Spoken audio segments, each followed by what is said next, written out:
As I was doing chores, I heard a voice. I heard shouting from the venue. It was my father-in-law's voice, asking, "Why isn't Emily here?" I thought I should at least go and greet him, so I headed toward the venue. Then I heard my husband and mother-in-law laughing and saying things like, "If you're talking about that dirty woman, we've made her work in the back. What do you think a wife is for?" My name is Emily. I'm 23 and work in an office. I'm dating a guy named Steve. Our meeting was a bit unusual. I lived alone, and Steve lived in the apartment next door. One day, on my day off, I heard a loud noise coming from his apartment. I thought maybe he hit the wall, but I wasn't being loud, and my TV was on low. I felt uncomfortable, but started to think maybe someone had fallen. Worried, I rang his doorbell, but there was no answer. I rang it again and heard a faint voice. "Who is it? Are you okay?" I called out, and after a while, the door opened. Steve was standing there, looking like he was about to fall. "Are you okay?" I asked. He leaned against the door, looking dazed, and said, "I'm starving. I haven't eaten anything in days." I quickly went to my apartment, grabbed a sandwich and some tea I had saved from yesterday, and brought it to his room. "Here, have this if you want." "Are you sure?" he asked. "I'd rather help than let you starve to death," I said. He thanked me and ate the sandwich quickly, then drank the tea in one go.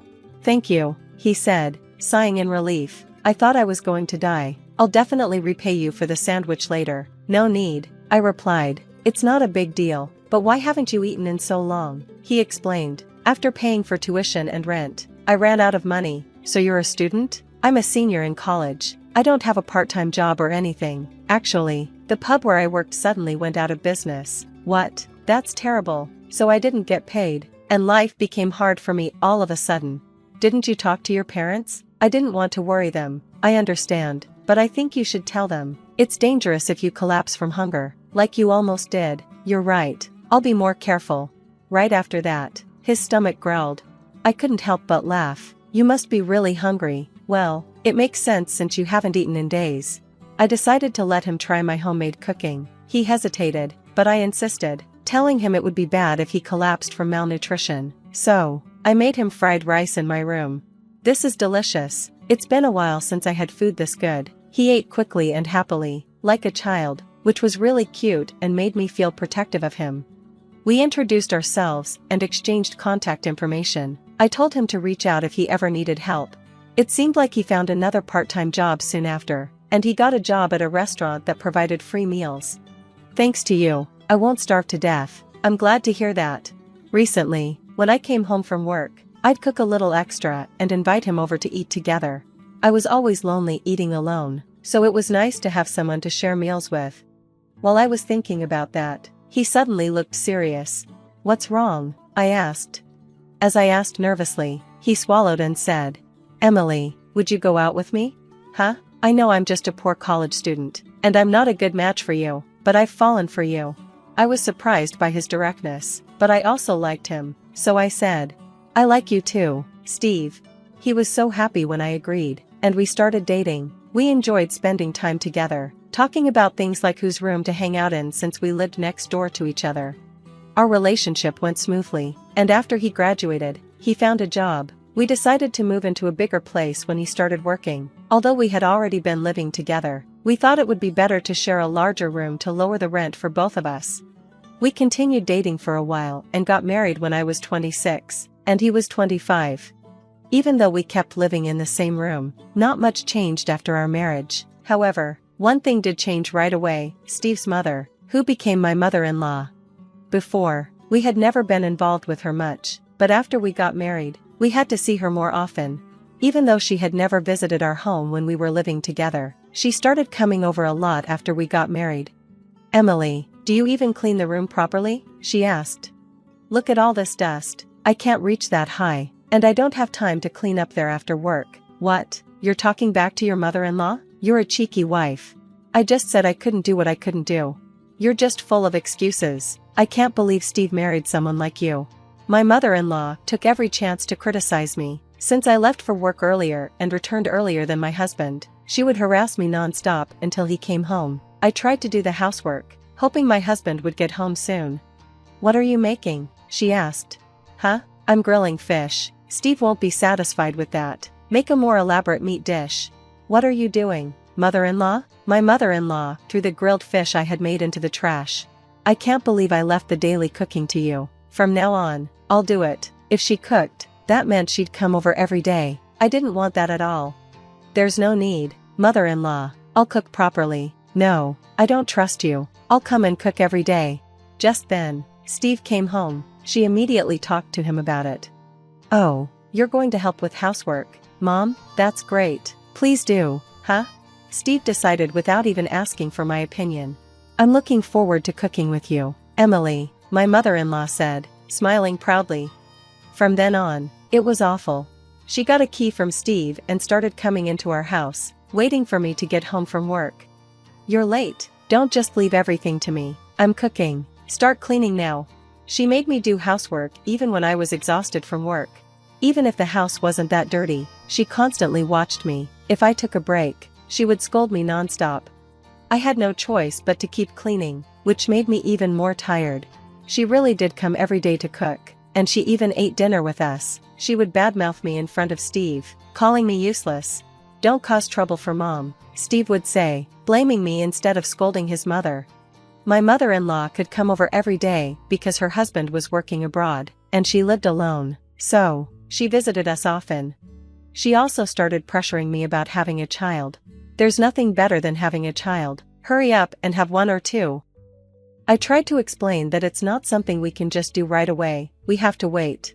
Younger people these days always have excuses, she said. I had Steve right after I got married. Huh? It's because you're working, she replied.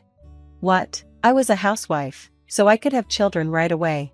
Her logic didn't make sense. If you properly support your husband's life, you'll have more time for children. You're too tired from work. What a thing to say. That's so cruel. I don't think it has anything to do with it. Shut up. If you don't get pregnant soon, we'll find another wife. Another wife? Of course, there's no value in a woman who can't have children. I was shocked by how she was speaking. It felt like such a discriminatory thing to say. You really are the type to always argue back. I'll tell Steve, she said. I thought she was the one who always argued back. When Steve came home, his mother immediately told him what happened. Emily, did you talk back to my mom? What are you thinking? Steve was instantly angry after hearing his mother's version of the story. It's probably your fault we can't have children, he said. What? Are you saying that too? There's no way it's my fault. What nonsense are you talking about? I was getting fed up with my husband, who always sided with his mother. I even started to think maybe it would be better to get a divorce. That's when my husband's grandmother, who had been in the hospital, passed away. A funeral was held, and even though I was thinking about divorce, I had to attend, but my husband and his mother told me not to come to the main area and to prepare things in the back. I had no choice but to make tea and do chores in the back. I decided that once the funeral was over, I would leave my husband. While I was doing the chores, I heard yelling from the main room. Why isn't Emily here? It was my father-in-law's voice. It seemed he had returned from his overseas business trip. Well, since it was his mother's funeral, it made sense that he'd be here. I thought I should at least go and greet him, so I headed to the main venue. Then I heard my husband and mother-in-law talking and smirking. It's obvious she's not family. We're making that dirty woman work in the back. They even said this in front of my father-in-law. I was shocked at how little things had changed. The next moment, my father-in-law's angry voice rang out. Are you kidding me? What do you think a wife is for? My husband and mother-in-law were stunned by his shouting. What are you angry about? They asked. Yeah, you really surprised us, my mother-in-law added. I'm disgusted that you two think like this, my father-in-law said. I'll call Emily. When I heard that, I went to where they were. Father-in-law, long time no see, I said. He looked surprised. Emily, did you hear that? Yes, I replied. As I walked in, my husband and mother-in-law gave me disgusted looks. Emily, could it be that you've been suffering from bullying from my son and wife? My father-in-law asked. I answered, yes. She came to the house almost every day to complain about me, and Steve joined in to blame me. My father-in-law glared at his wife and son. You guys are the worst. Have some shame. My husband tried to argue back. What's wrong with us? What did we do that's so bad? I thought it was really the worst that they didn't even realize their mistakes. My mother, in other words, her grandmother, was always troubled by being bullied by her mother-in-law. That's why I wanted to be kind to my son's wife when I became a father-in-law. I never bullied her. You don't have any bad memories from my mother, do you? My father-in-law asked. Well, that's true, but even so, you're bullying Emily and making her suffer. What kind of nerve do you have? He added. Because this woman won't give us a grandchild. I think having a child is a blessing. Just because you had children early doesn't mean you should force that on your daughter-in-law. You guys are really hopeless, my father-in-law said, clearly upset. Then, he turned to me. Emily, what do you think? Do you want to continue your marriage with my son? My husband, looking shocked, said, Hey, Dad, what are you saying? I ignored my husband and looked at my father-in-law. I want to divorce him, I said. Hey, Emily, are you serious? My husband was flustered. Your mother told me that if I can't have a child, I have to find another wife, I said. Wait a minute, Emily, what are you saying? My husband was panicking. I don't want to be with a mother-in-law who says such things, and I'm fed up with a husband who joins in the blame without defending me. I'll divorce my husband, no matter what, I declared. When I said that, my father-in-law replied, I think that's a good idea. If you're going to divorce, there's no need to help with this funeral anymore. Emily, thank you for everything up to now. You can go home and pack your things. Yes, thank you. I'm glad I could talk to you, father-in-law, I said, then left the venue.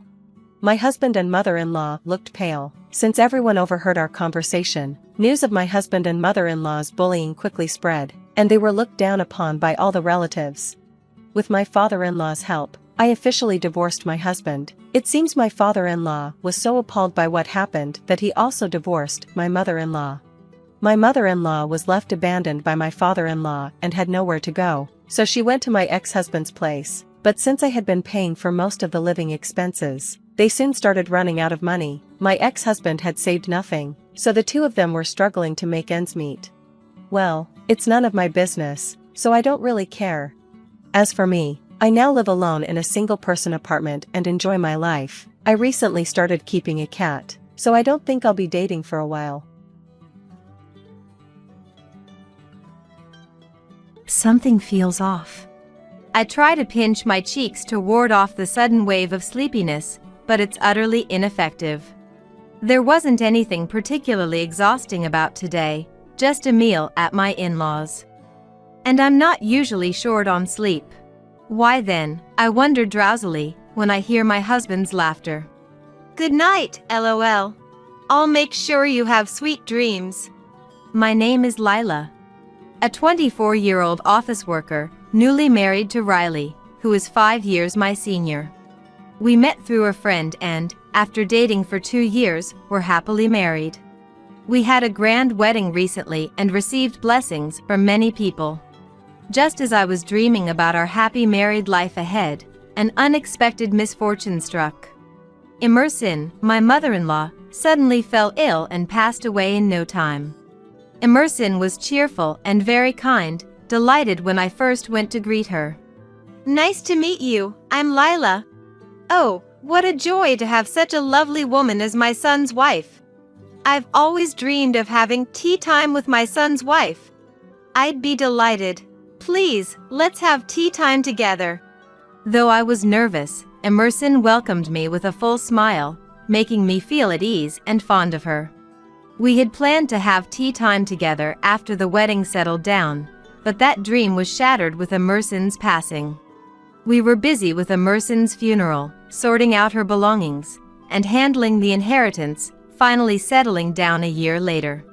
Then, I got a call from Trevor, my father-in-law. Layla, how about a meal at our house next weekend night? I'm thinking of ordering takeout.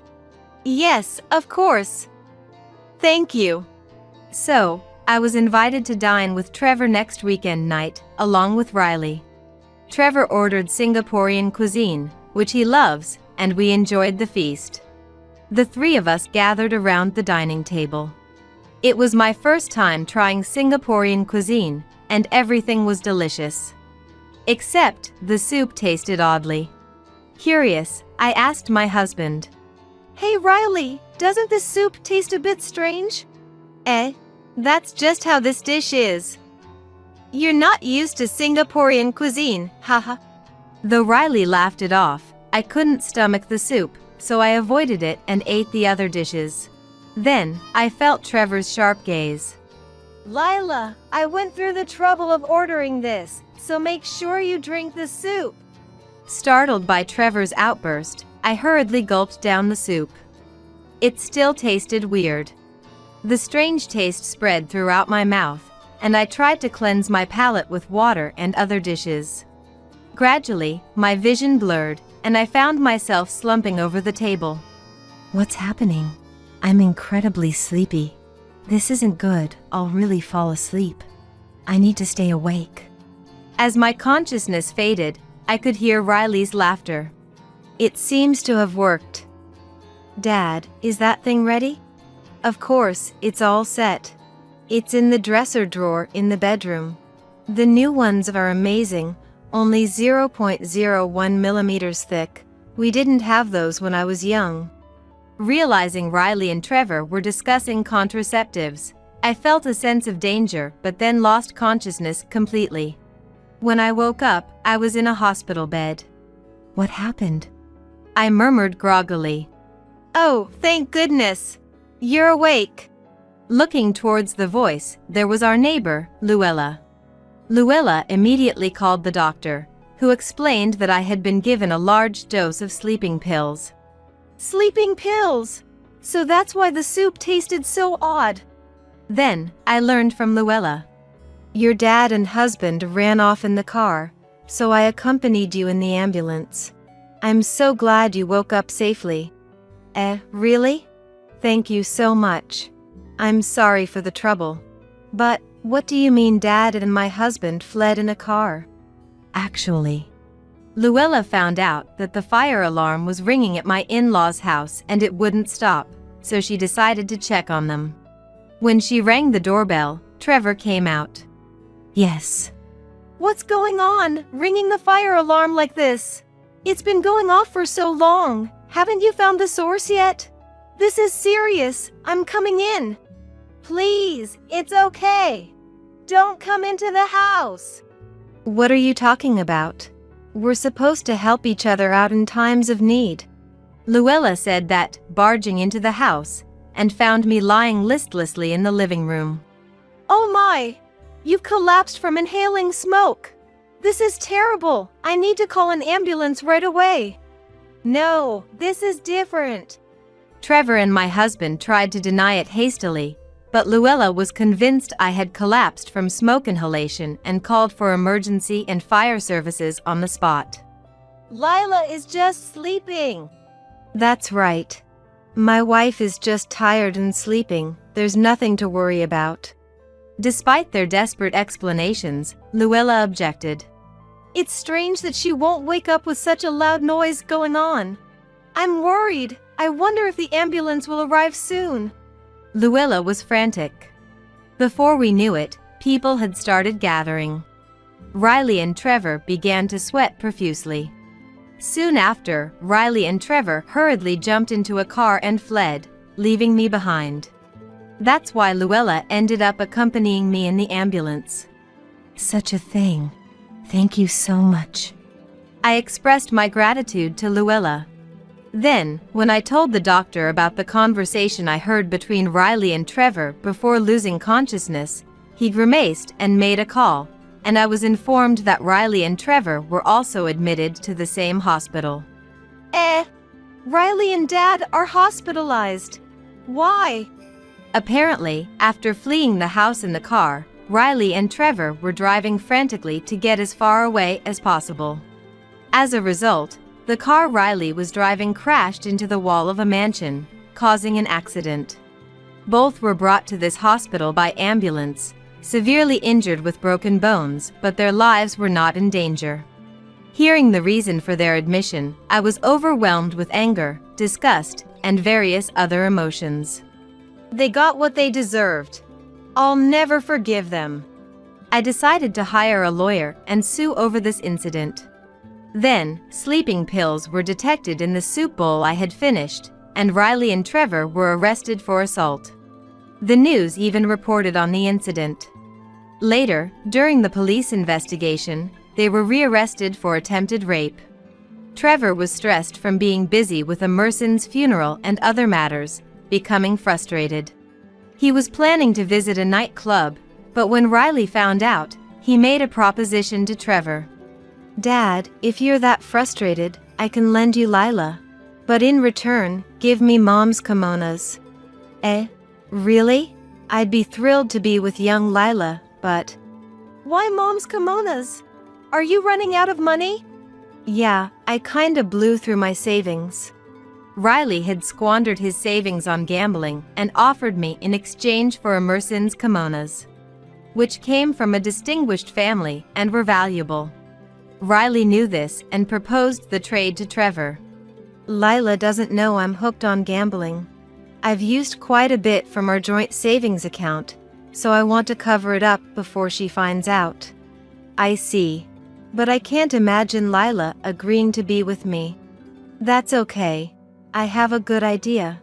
You still have some of Mom's sleeping pills, right? Emerson had been prescribed sleeping pills for her insomnia before she passed away. With those sleeping pills remaining, Riley and Trevor concocted their plan. They decided to dissolve powdered sleeping pills in the soup and proceed after I had fallen asleep. Perfect plan, right? This way I get money, and Dad's frustration is relieved. It's all good. Right. Let's invite Lila over for a dinner party next weekend. However, their scheme was abruptly foiled by the ringing of the fire alarm, leading to the foolish outcome of causing an accident in their haste to flee in the car. It turns out Riley and Trevor are hospitalized in the same room. Damn it! How did it come to this? It was supposed to be a perfect plan. If only the fire alarm hadn't gone off. In the end, we couldn't do anything with Lila and ended up getting seriously injured. What a mess. Damn it! As they openly wept and voiced their grievances, a nurse visiting their room informed them with displeasure. I had demanded compensation through a lawyer in the divorce proceedings, but both of them flatly refused to pay any settlement for the divorce. To demand compensation from me, her husband, in a divorce trial. Nothing actually happened, so it should be fine. That's right! In the end, all we did was give Lila sleeping pills and nothing else. Both their reasoning left me and my lawyer utterly dumbfounded. Even when told that administering sleeping pills without consent is unacceptable, they wouldn't listen at all. Moreover, Hey! Lila! Tell the police not to sue me and Dad. If the victim asks for a non-prosecution, the police won't sue, right? they had the audacity to command. How low could they possibly be? I continued to ignore them, but they persistently demanded not to sue and to ask for a lighter sentence. However, their demands suddenly stopped at one point. After giving orders every day, it was strange for them to suddenly cease. Curious, I decided to investigate. It turns out, they had encountered a serious problem. The owner of the mansion whose wall was destroyed when Riley and Trevor crashed into it was furious and had demanded they pay for the repairs. The damage was extensive, so the cost of repairs was significant. Moreover, my husband had lied, saying, "We were rushing to the hospital because Dad was suffering from an illness, and that led to the driving mistake." However, the incident was reported in the news. Upon learning the truth, the mansion owner became even more enraged and insisted on receiving both the repair costs and compensation from the divorce trial. As a result, Riley and Trevor seemed to have bigger problems than just dealing with me. "It wasn't on purpose. Please forgive us. We beg you." Riley and Trevor were pleading, but the mansion owner was unforgiving. They were told they must pay no matter what. Since the mansion owner hired a lawyer, Riley and Trevor also had to hire one to handle the situation. Since I had a lawyer as well, the compensation for the divorce was smoothly negotiated between the lawyers. Given their clear wrongdoing, our demands were almost fully met. I also demanded and received the money Riley had misappropriated from our joint savings account. Although I hadn't noticed his gambling addiction, I remembered how his overtime had suddenly increased at one point. Probably, he was lying about working late and going to pachinko instead. And so, I naturally proceeded with the divorce from Riley. The negotiations were handled by our lawyers, and though initially reluctant, Riley agreed to the divorce when I firmly insisted. Riley's lawyer played a significant role by convincing them that they were in a very unfavorable position and needed to show sincerity. Later, I went to thank our neighbor Luella again.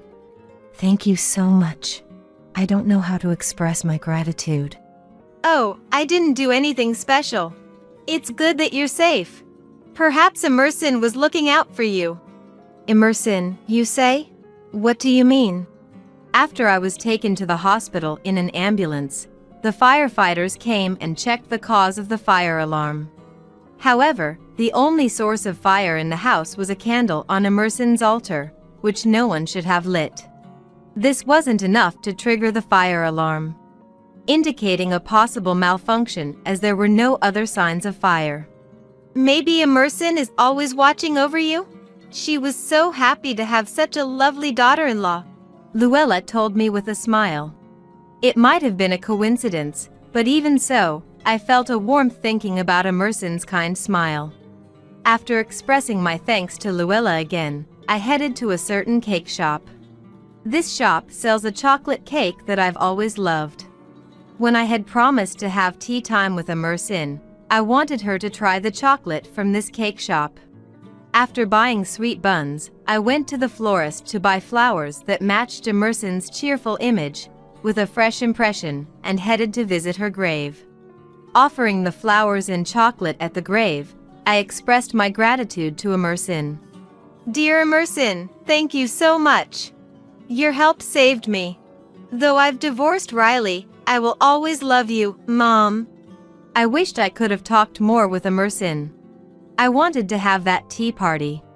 This chocolate was meant to be shared with you, Emerson, during our tea time. It's really delicious.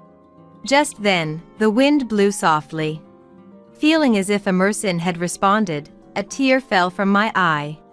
But thinking that crying would worry Emerson, I lifted my face, smiled, and said, I'll visit again, Emerson, and moved on. I decided to take the chocolate back with me later, as I couldn't leave it at the grave. On the way home, I felt incredibly refreshed. Despite everything, I vowed to live energetically from tomorrow on. Returning to single life, I threw myself into work more than ever before. Riley and Trevor, with their complex fractures, seem to still be in the hospital. The owner of the mansion is trying to collect the repair costs before they are discharged and sent to prison, and it seems they had to sell their car and belongings to pay back the money using their savings. Physically and mentally devastated, and with prison time awaiting them, they are experiencing a living hell. I hope they reflect deeply and pay for their crimes once they are discharged and sent to prison. Since then, I've been visiting Emerson's grave regularly, updating her on my life. Having had enough of love for a while, I've decided to enjoy being single and am studying hard to earn new qualifications. I plan to live every day without regrets. My husband called me disgusting for my severe morning sickness, looking down on me with cold eyes. You're the one who threw up and made a mess, right? Hurry up and open the window to air it out. If the smell sticks, you're paying for it. Just because you find it hard to go shopping or cook doesn't mean morning sickness isn't an illness. Don't be so stupid. On top of that, as my morning sickness got worse, my husband left me at home and went on an overseas trip with mother-in-law, Audrina. That was the last straw for me, and I began to plot my revenge. A week later, my husband called, furious. I laughed it off. Since you told me to clean the house, I did just as you said. Got a problem with that? I'm Kimberly, a 28-year-old office worker. My husband, Eamon, and I live in a detached house and both work while we've recently become pregnant. While I was happy, my morning sickness was so severe that I couldn't go to work on some days. Fortunately, many at my workplace were understanding. Once you get through this, it'll get easier, so make sure to rest and take care of yourself. They gave me some time off when I was considering quitting. So, I spent my days at home, resting as much as possible, eating when I could, and doing household chores.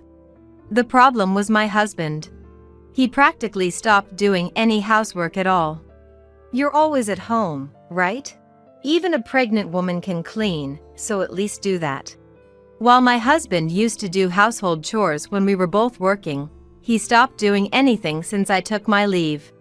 Even when I said I couldn't do it because of severe nausea, he wouldn't listen.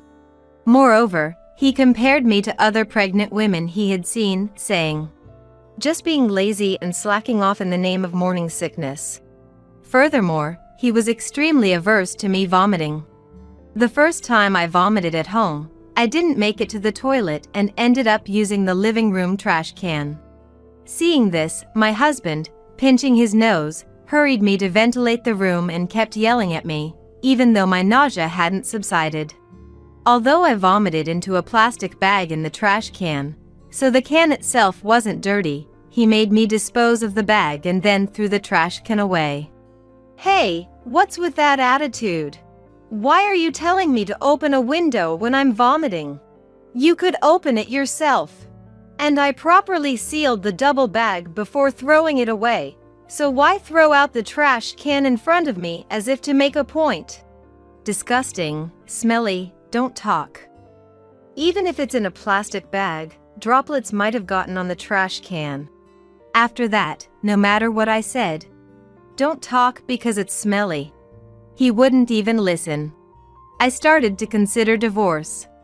Maybe once my morning sickness settled down and I could go back to work, my husband would return to being the kind and helpful person he used to be. But could a husband who hurled such abuse at me while I was suffering return to how he was? Or was this his true nature? As I worried, my morning sickness only got worse. With nausea hitting me multiple times a day, I started carrying a plastic bag with me everywhere in the house to vomit without my husband seeing and dispose of it. However, one time, I didn't manage to dispose of it in time, and he saw me with the bag. Don't touch anything, all right? You're paying for the sofa you just sat on since you're going to dispose of it because you dirted it. He looked at me with utter disgust. When I impulsively brought up divorce, I noticed he was holding a pamphlet in his hand. He spread it out to show me. In about 2 weeks, I'm going on a trip overseas with Mom. We plan to stay for about a week. Don't slack off on cleaning just because I'm not here. Keep the house clean. What? What are you thinking? While looking at me coldly, my husband laughed in a low voice. I don't want to stay in a house you've made filthy. The morning sickness should settle down in about 3 weeks, right? By the time I'm back from the trip, it should be nearly over, so clean the house in the meantime. Fine. I'll give the house a thorough cleaning. The next 2 weeks were tough for me. He doubled down on doing nothing, even eating strongly scented meals or spraying harsh perfume around the room despite my pleas because it made me nauseous. Despite locking me in the bathroom, he'd bang on the door furiously and yell if he wanted to use it himself. This lifestyle continued. I immediately informed my parents that I had decided on divorce. Since my husband's attitude changed, I had been discussing it with my parents, who must have realized from my words that convincing me otherwise was no longer possible. They told me to come back home immediately. However, just divorcing and returning to my parents' home wasn't enough for me. I was determined to teach my husband, who lacked any awareness of being a father and thought nothing of the individual differences in pregnancy and morning sickness, a lesson. 2 weeks later, I saw my husband off with a large carry-on bag. These 2 weeks were the peak of my morning sickness, and I had lost more than 2 kilos. If it continued like this, I would end up hospitalized due to severe pregnancy sickness. Seeing me visibly thinner, my husband still called me dirty and, after repeatedly ordering me to clean the house, fled like he was escaping. I stayed at the entrance until he was out of sight, then took a deep breath and made a phone call. A week later, I was leisurely sitting in my parents' living room when calls from my husband kept coming in. Calls from my husband kept coming in one after another. After watching for a while, my parents started to panic, so I reluctantly answered. Don't mess with me. What the hell is this? Explain. I instinctively moved my smartphone away from my ear at the sound of my husband's loud voice the moment the call connected. Still, I sighed at the loud enough voice and listened to him. I can't get into the house. What's going on? Don't change the locks on me while I'm away. The real estate agent changed them. It's kind of gross to have the same keys as the previous tenant for the next one, right? So, they changed the locks when selling the house. Huh? Real estate agent? Oh, didn't you see the sign? It's right there next to it, for sale. There was silence on the phone for a while before the angry voice came again. What are you doing on your own? Who gave you permission to sell it? Why are you selling it? You said the whole house smells. So, I cleaned the entire house, including that.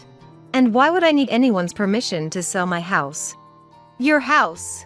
That's not right. That house belongs to your grandfather. It's a crime to sell it without being the title holder. That house was given to me, I remodeled it, and it's in my name. You can't just sell it if you're not the title holder. Indeed, the house we lived in belonged to my grandfather. However, after my grandfather passed away, I, still single, remodeled it into its current form, and after getting married, my husband moved in to live together. My husband was momentarily speechless knowing the title was in my name, but quickly changed his approach. That house is where I live too. You can't just kick out a resident like that. It's illegal to sell my stuff. Besides, it was our house since we lived there as a couple, so it's not just your house anymore. Unfortunately, that house was in my name before we got married. We never changed it to a joint title after marriage. Plus, I moved all the stuff out after, so your things are all safe. I did dispose of the sofa you said was smelly, though. My husband seemed panicked by the mention of moving out his belongings. He was asking where and when. It's at your grandmother's house. After all, you're away with Dad gone and no siblings. There was nowhere else to send it but your grandmother's when you went overseas with Audrina. Hearing his belongings were at his kind grandmother's house seemed to calm my husband for a moment, but his voice quickly filled with anger again. So, you're the kind of woman who sells the house and dumps the belongings while her husband is on a trip. I'm divorcing you.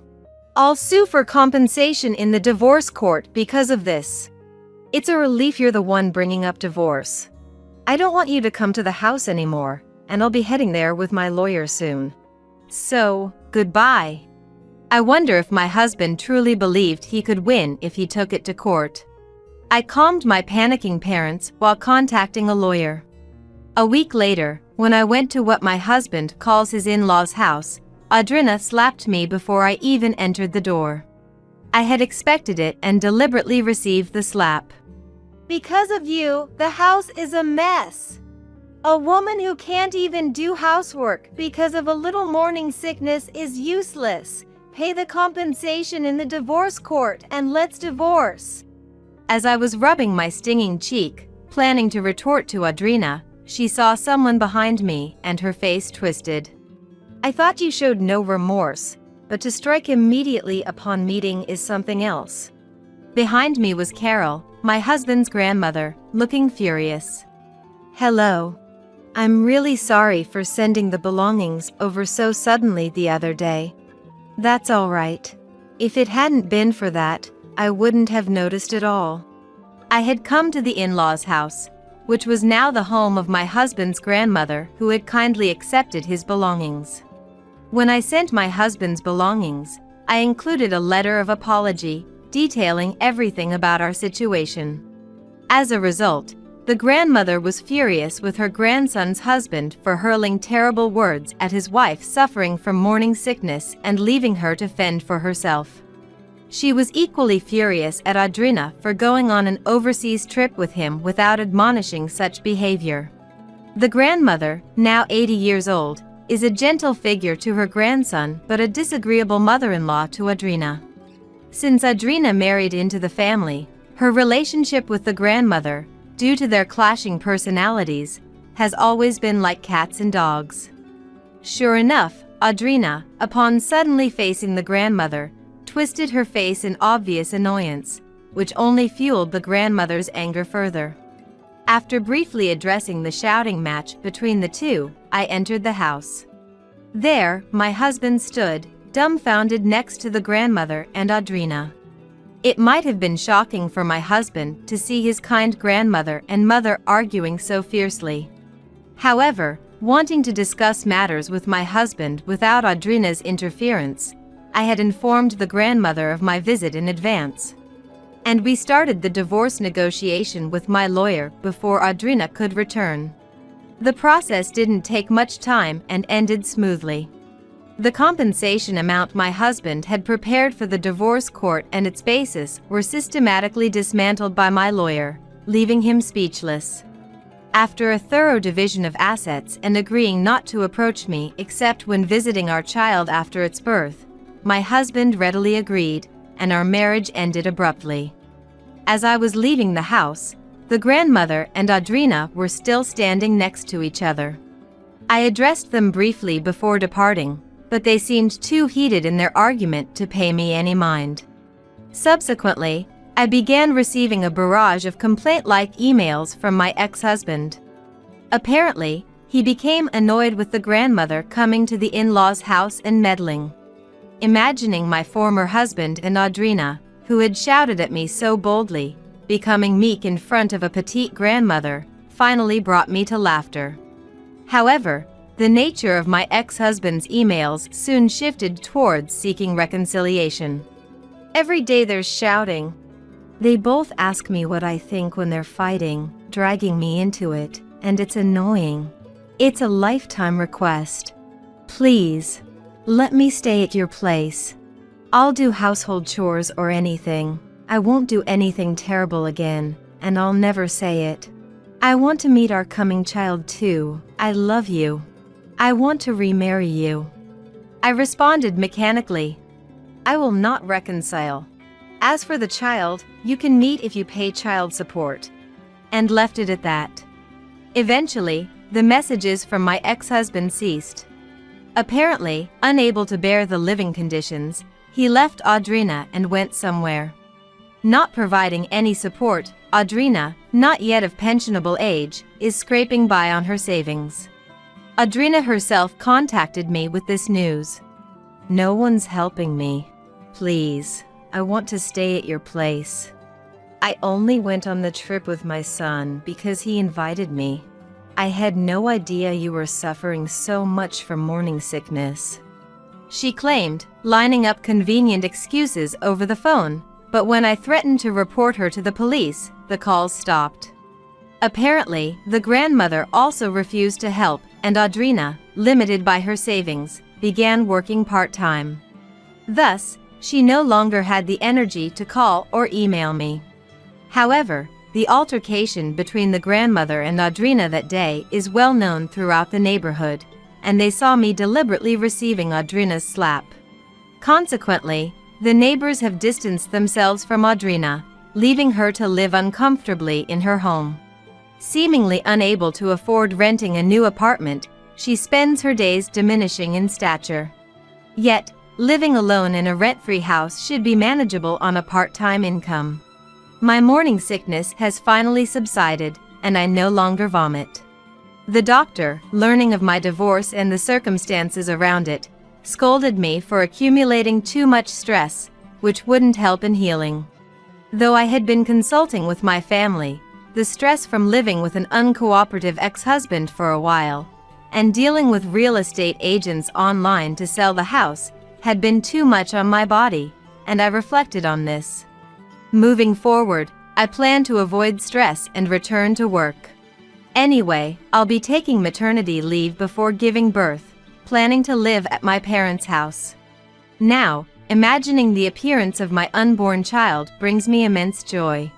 As the days go by, my anticipation grows, and I can hardly wait to see what kind of child will be born. No matter what, I intend to raise my child with love.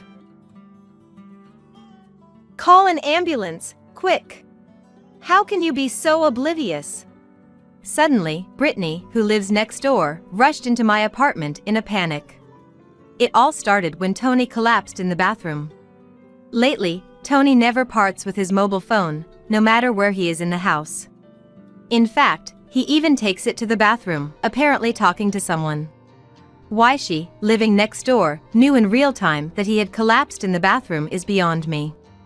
Honestly, there's no reason for her to call me oblivious. I already know why she is connected to him, and how she knew immediately about his collapse in the bathroom. They might think it's a secret, but there have been many suspicious moments in the past. It's funny they don't realize that they're the only ones who don't notice. I've turned a blind eye until now, but I've decided to put a stop to it. They've been having their way, thinking I've been silently watching. Of course, I plan to retaliate against Tony, but I also want Brittany to suffer just like me. They shouldn't think they can get away with this. It's time for them to pay for 13 years of betrayal. I'm Rosetta, a 40-year-old housewife. I met my husband Tony through a mutual acquaintance. At my age, I long to marry and build a warm home. A friend suggested I meet Tony, saying it wouldn't hurt just to meet. I was all work and no play, with no chances to meet anyone. Watching my friends get married, I wondered what life with someone I loved would be like. Thinking it was just a meeting, I said yes, only to find an unexpectedly great connection. Our hobbies and topics of conversation matched, and our conversational pace and rhythm felt incredibly comfortable. It was as if we had met before, and I wanted to see him again. I had dated a few men before, but none with whom I could talk so freely. My first impression of Tony was of a caring man, always putting me first. I quickly fell for his ever-present kindness. Rosetta, I thought this would suit you. What's this? It's not my birthday or our anniversary. Can I open it? Please do. Inside the box he handed me was a beautiful lemon yellow dress. It's lovely. I've never worn a dress like this. I wonder if it suits me. It's definitely going to suit you, Rosetta. I want to see you in it here. Here? I'm a bit nervous. I quickly tried on the dress. Yeah. The size is just right. It suits you as I thought. I'm happy. Thank you. He nodded with satisfaction as he looked at me. Though kind to me, I sometimes caught a glimpse of his stern side. It was mostly during work-related calls. Even on dates, he'd occasionally receive calls and issue instructions. I'd find myself admiring his commanding presence. He, a manager, seemed to be always busy, even on his days off. It must be tough getting work calls even on your day off. Well, it's not too bad. But it can be tough dealing with incompetent subordinates. Oh, we should head out. Our restaurant reservation is coming up. Laughing, we hand in hand, hurried to the restaurant we had reserved. I wanted to marry a wonderful woman like you. Will you marry me? If it's with you, I'd be happy to. Please take care of me from now on. I felt happy to be able to marry him. But this happiness, I soon realized, was fleeting. I intended to continue working as a nurse even after getting married. But things seemed to be heading in a bad direction. About the housework. I plan to continue working, even though we're married. Is it okay to ask you to help when I have night shifts? His expression then turned grim. You intend to continue working? Yes, is that a problem? It's a bit, not right for a woman to keep working after marriage. Nowadays, it's not uncommon for couples to be dual income. In reality, there are more households around me where both partners are working hard as dual income couples than those with just a housewife. Even after hearing my reasoning, He insisted I should quit working after marriage, so I asked him why. I thought there must be some reason from his perspective. Believing it's important for spouses to understand and compromise with each other, I decided to ask. Ever since college days, I've been coming back to a dark room and turning on the light alone. Tony, you've lived alone for a long time since college, right? The moment the room lights up and I realize I'm alone, I just hate that feeling.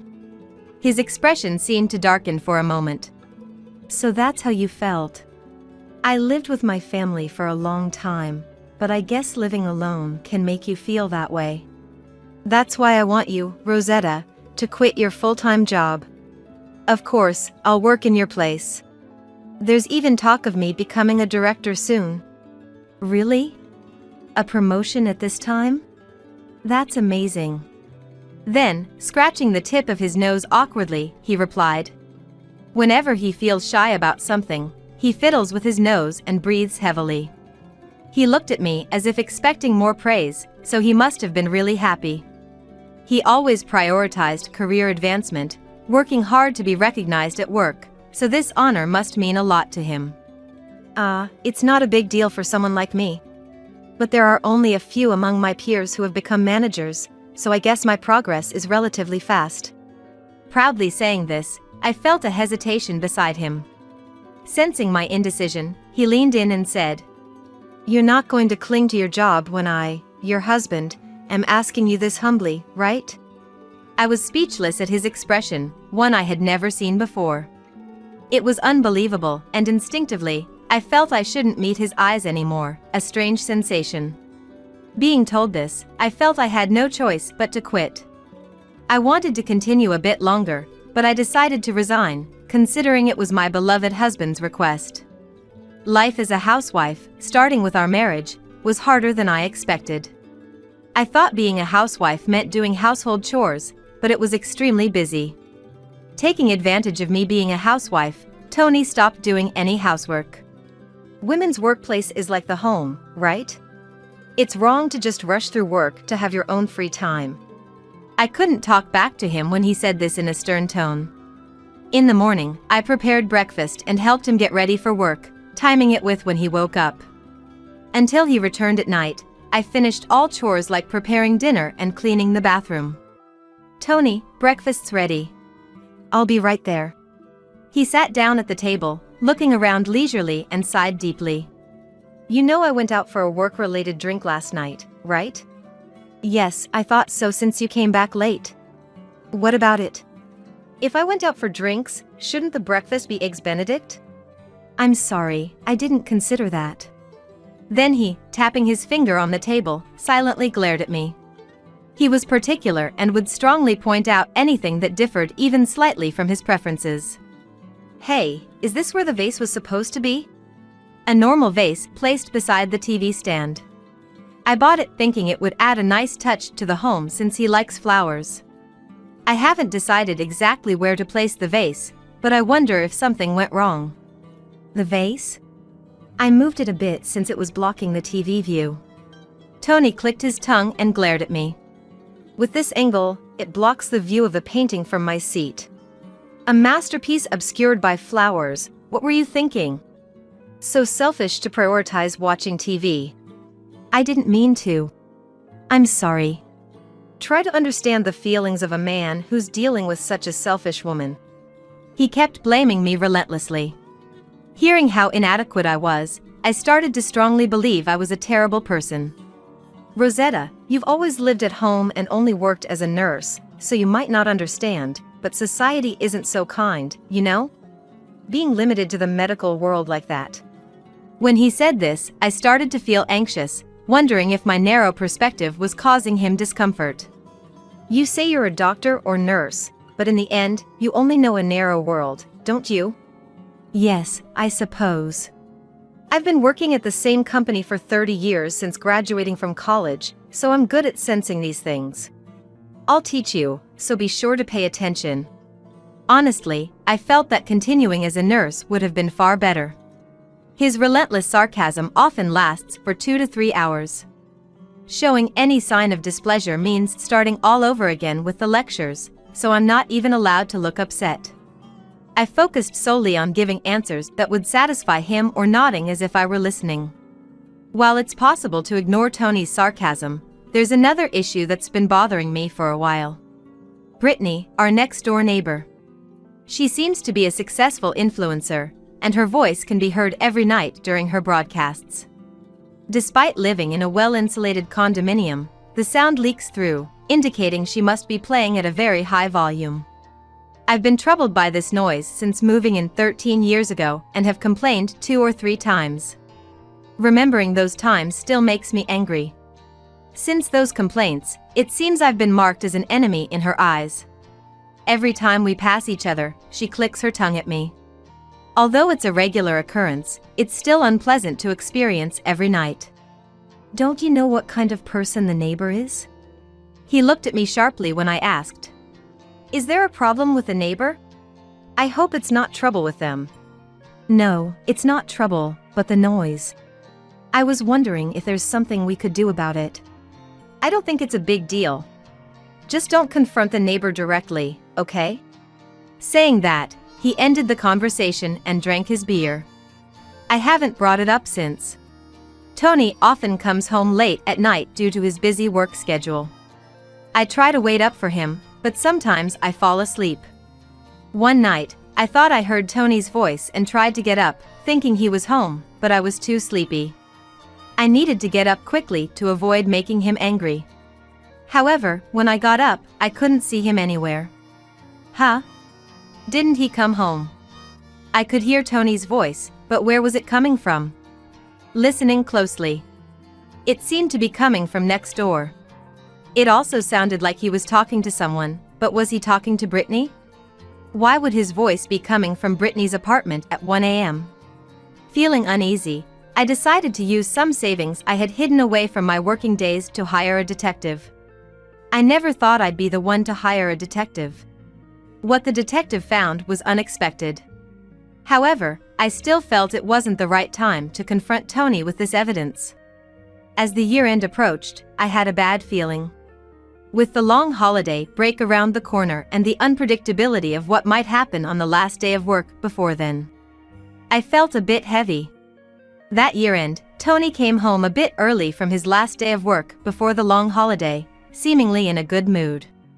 He had been drinking and was more relaxed than usual. Lately, he'd been irritable and taking it out on me, so this was a bit of a relief. "Welcome home, Tony. You're home early today." Yeah, it's the day before the break, so I had a few drinks with colleagues. I see. Must have been tiring. Looking at the fridge, he asked for more alcohol. "Hey, I'm not done drinking. Get me something." It was a good thing that he was in a good mood, but his face was clearly flushed from drinking too much. Your face is all red. Haven't you drunk a bit much? Drunk too much? Are you saying I can't hold my liquor? Alcohol is essential for office workers. I'm not weak to it. Saying that, he quickly drank the beer he was holding. He doesn't particularly like beer. He used to boast about how well he could drink, but I've had to pick him up from bars countless times. Despite his grand claims about being a corporate drinker, I always end up taking care of him when he's drunk. Man, I've sweated a lot drinking tonight. I'll take a quick shower before bed. Saying this, he took his mobile phone to the bathroom. He never used to bring his mobile phone to the bathroom, but lately, he doesn't let it out of his sight, even there. He even takes it with him to the bathroom, which makes me wonder if there's something he desperately doesn't want seen. Thinking about this, I decided to keep an eye on the situation. From the bathroom where he went, I could hear him talking on the phone. The conversation was too quiet to make out, but I wondered what could be so important to discuss in the bathroom. Then, a loud noise came from the bathroom. Shocked, I rushed there and found Tony, looking pained, curled up in the bathtub. Just as he regained consciousness and tried to get out, he collapsed again, unconscious. I quickly checked his condition. At that moment, someone was furiously banging on the door. The banging was so intense, I thought the door might break. It's a rental, and having someone break the door isn't exactly a laughing matter. And who could it be at such a critical time? Yes, I'm a bit busy right now. When I opened the door, it was Brittany. Move. Get out of the way. I couldn't comprehend why she would show up right now. She pushed past me, making a beeline for the bathroom without any hesitation. Wait! What are you doing? Tony, what's wrong? Tony! Ignoring my astonishment, she took charge of the situation. She acted as if she were the wife, which was bizarre. Call an ambulance, quick! How can you be so oblivious? I couldn't let her continue her reckless behavior. There was only one thing to do. Confront her with reality. I just stood there, looking down on them. Call an ambulance? And you think you have the right to order me around? What do you mean? Just what I said. Do you think you, of all people, have the right to give orders to me, his wife? She seemed taken aback by my retort. As if it was unthinkable for me to talk back. If you're so concerned, why don't you call the ambulance? No, I can't, that's why I'm asking you. Think a little, will you? Suddenly she got angry and objected. I guess so. She snapped back angrily, obviously because it would be embarrassing for her as the mistress to have stormed into the house in a panic. She's probably afraid of a call revealing the affair. She's flustered to make a call, just staring at Tony lying there. I couldn't help but laugh. You can't even make a phone call? That's just pathetic. My words seemed to anger her. What do you mean, pathetic? Are you mocking our pure love? Her belief in their pure love, despite being just an affair, was terrifying. Focused solely on themselves, their blindness was almost enviable, but this wasn't the time for that. If you're really concerned about him, making a call should be easy. You should be able to do it. I challenged her to make the call, showing her the phone. If she really could, there should be no problem. Furious, she glared at me, her face red with anger. Tony seemed to regain consciousness from our voices. He was unconscious, and even when he woke up, he still seemed to be in a lot of pain. He was still in pain, struggling to speak. My head hurts like it's splitting. Call an ambulance. He looked extremely pained, his usual composed expression gone. I remarked. It must be hard. We really should call an ambulance, shouldn't we? What are you waiting for? Do it now. Right. Something needs to be done quickly. Ignoring his words, I decided to take action. Leaving him rolling in agony, I silently left the house. I took the waterproof-packed mobile phone that had fallen in the bathroom, so he couldn't call from his phone. Brittany and Tony, now awake, seemed relieved and were leisurely affirming their love for each other. Blind to everything but themselves, they didn't even notice I took the phone. I couldn't deal with this foolish, cheating couple any longer. Seizing the opportunity, I decided to leave the house. I immediately left the house and contacted Brittany's boyfriend, Robert. Robert is Brittany's boyfriend, with whom she has a relationship serious enough to consider marriage. He stays over about half the week, so they're practically cohabitating. I've run into him a few times in the hallway and at the garbage disposal area. He's a doctor working at a nearby hospital. I remembered receiving his business card before. Good evening. Sorry for calling so late. It seems Brittany is at my place for some reason. Could you come and pick her up? Is this Rosetta? Long time no see. You're saying Brittany is at your place? What do you mean by that? His voice over the phone sounded confused. Understandably so. Anyone would be surprised by a sudden night call from their girlfriend's neighbor. I'll explain the details later. Are you at work right now? No, I've just finished work and am killing time at a restaurant near the workplace. Brittany said she had a stream tonight and asked me to come back late. So, Brittany had been making sure not to let Robert stay at her place. She was casually talking to Tony over the phone while Robert was away. Can you come as soon as possible? I'll head over right away. Let's meet at the condominium entrance. Thank you. I'll join you there. 3 minutes after the call, he arrived at the condo's entrance, and we went to my apartment together. On the way, I briefly explained the situation. To put it bluntly, it seems Brittany and my husband Tony have been having an affair for many years. What? What do you mean? I found out through investigation. They met in a service store 13 years ago and have been involved ever since. Robert was visibly shocked by my words. 13 years? Since that long ago? Yes. She moved into the apartment next to ours by chance 2 years ago. No way. Then what am I? I thought we were going to get married. He was struggling to come to terms with the reality of being cheated on. It would be so understandable, considering his marriage plans. It seems to be for money. I suspected my husband's infidelity and hired a detective. The investigation results indicated that. That's unbelievable. Brittany rushed into our apartment when Tony collapsed in the bath. Apparently, they were talking on the phone even in the bathroom. He seemed deep in thought but then looked at me. That explains it. No wonder she never lets go of her phone. But you said Tony collapsed. Is he all right? He's fine, just drank too much. No danger to his life. After explaining briefly, I led him to my apartment. Entering quietly, they were still engrossed in their melodramatic scene. I'll fight against the world for you, Tony. Having such a beautiful woman love me, I'm blessed. This must be a trial from God to reach true love. In the 10 minutes it took me to leave, contact Robert. Within the short time, an epic story seemed to have unfolded. A tragic tale of lovers who can't swear eternal love to each other. I was surprised Tony could spout such cheesy lines. Glancing at Robert beside me, he looked indescribable. Seemingly shaking from the cringeworthy dialogue. Unable to bear it any longer, Robert dropped his bag, alerting them to our presence.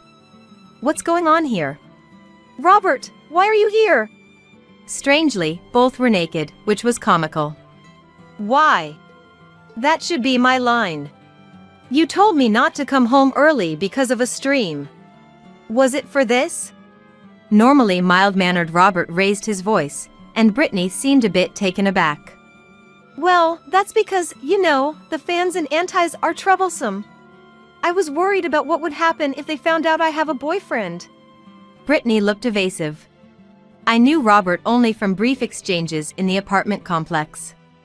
He never seemed like someone who would raise his voice.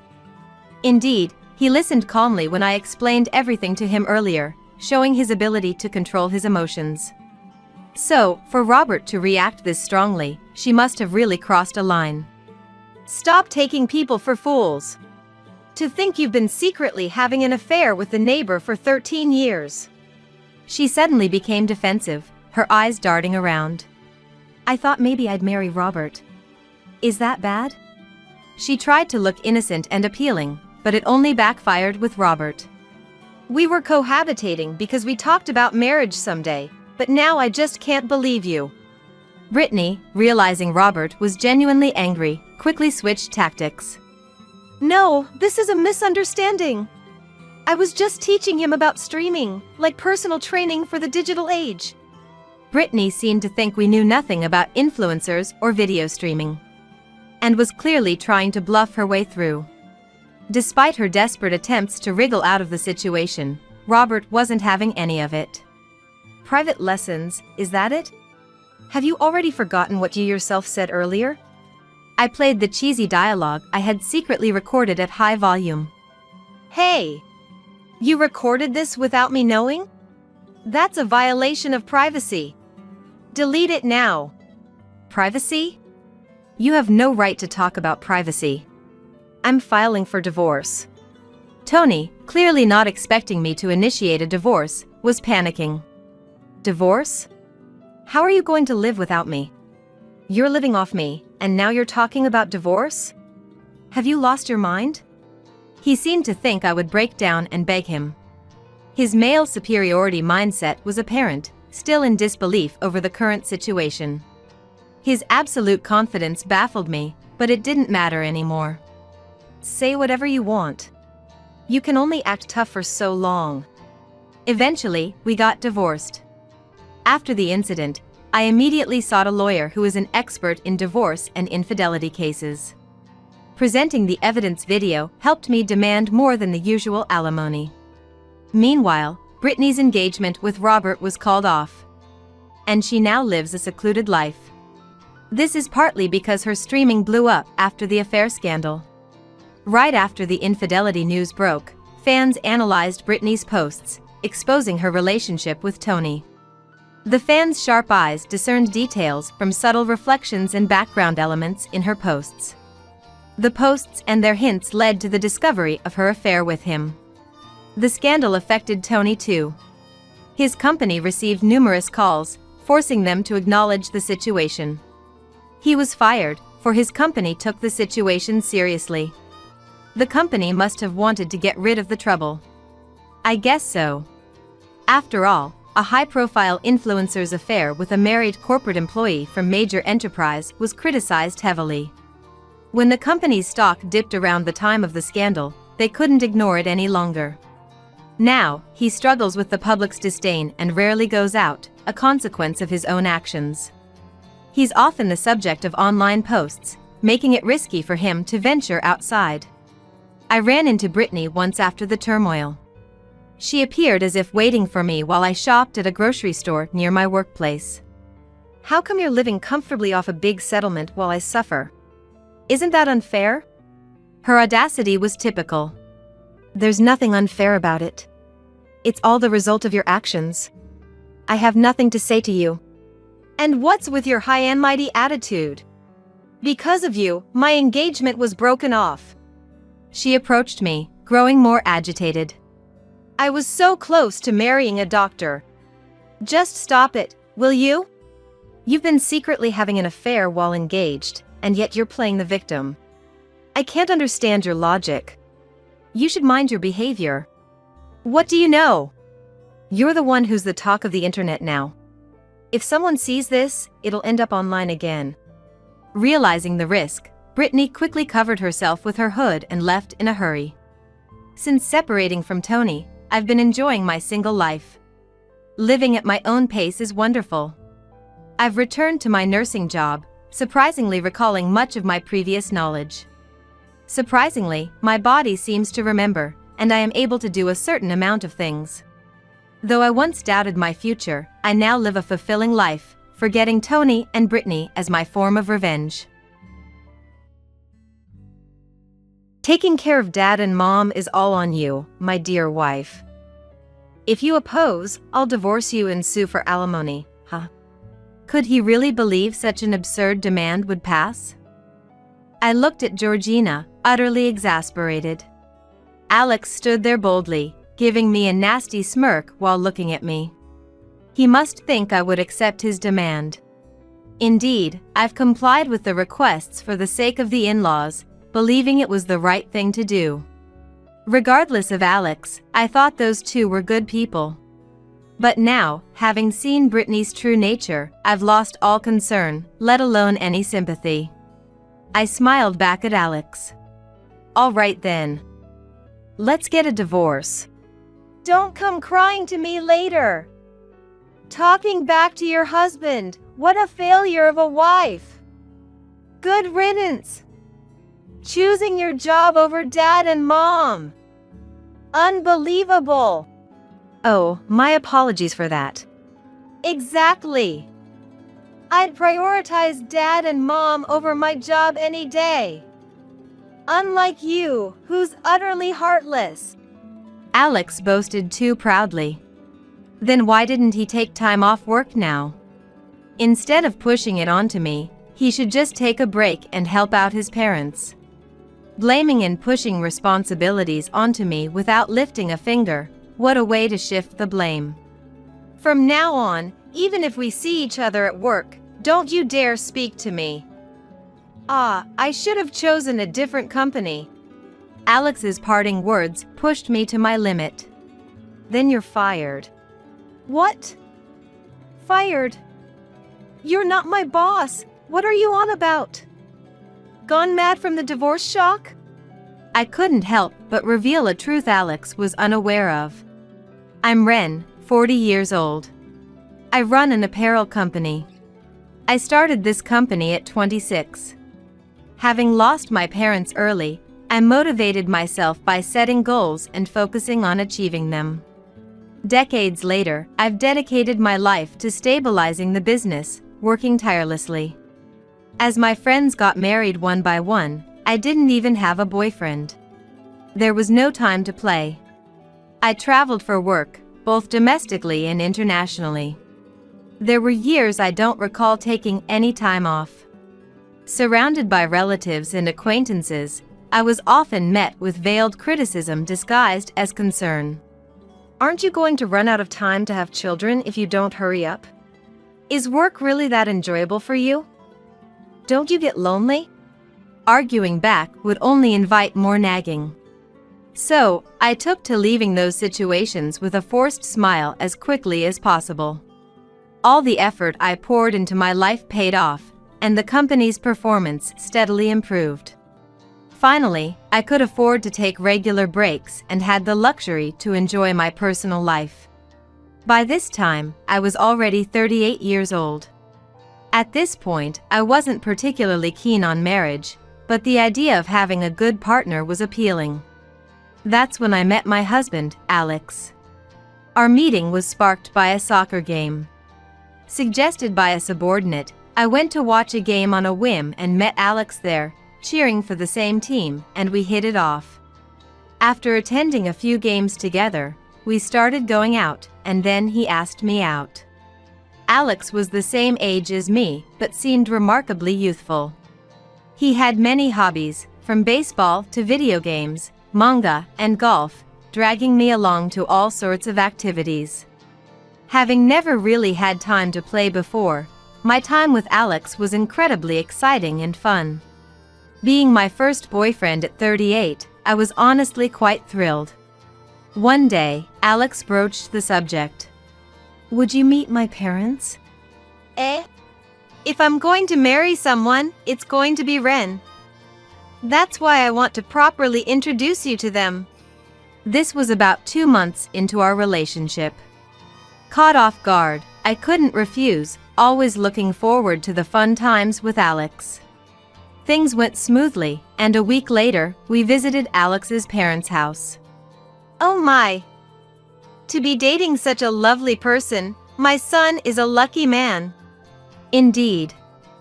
What a wonderful young lady. And for Alex to introduce a girlfriend to us, that's a first. He must be really smitten. Warm and welcoming, Alex's parents showered me with compliments, leaving me flattered and embarrassed throughout the visit. Alex, sitting next to me, smugly commented, Right? A catch at 38. Right? A catch at 38. Though crudely put, it seemed meant as a compliment in Alex's way. With such wonderful parents, I felt we could have a good relationship after marriage. I was relieved the meeting went well. However, I was slightly concerned that Alex referred to his parents as mom and dad.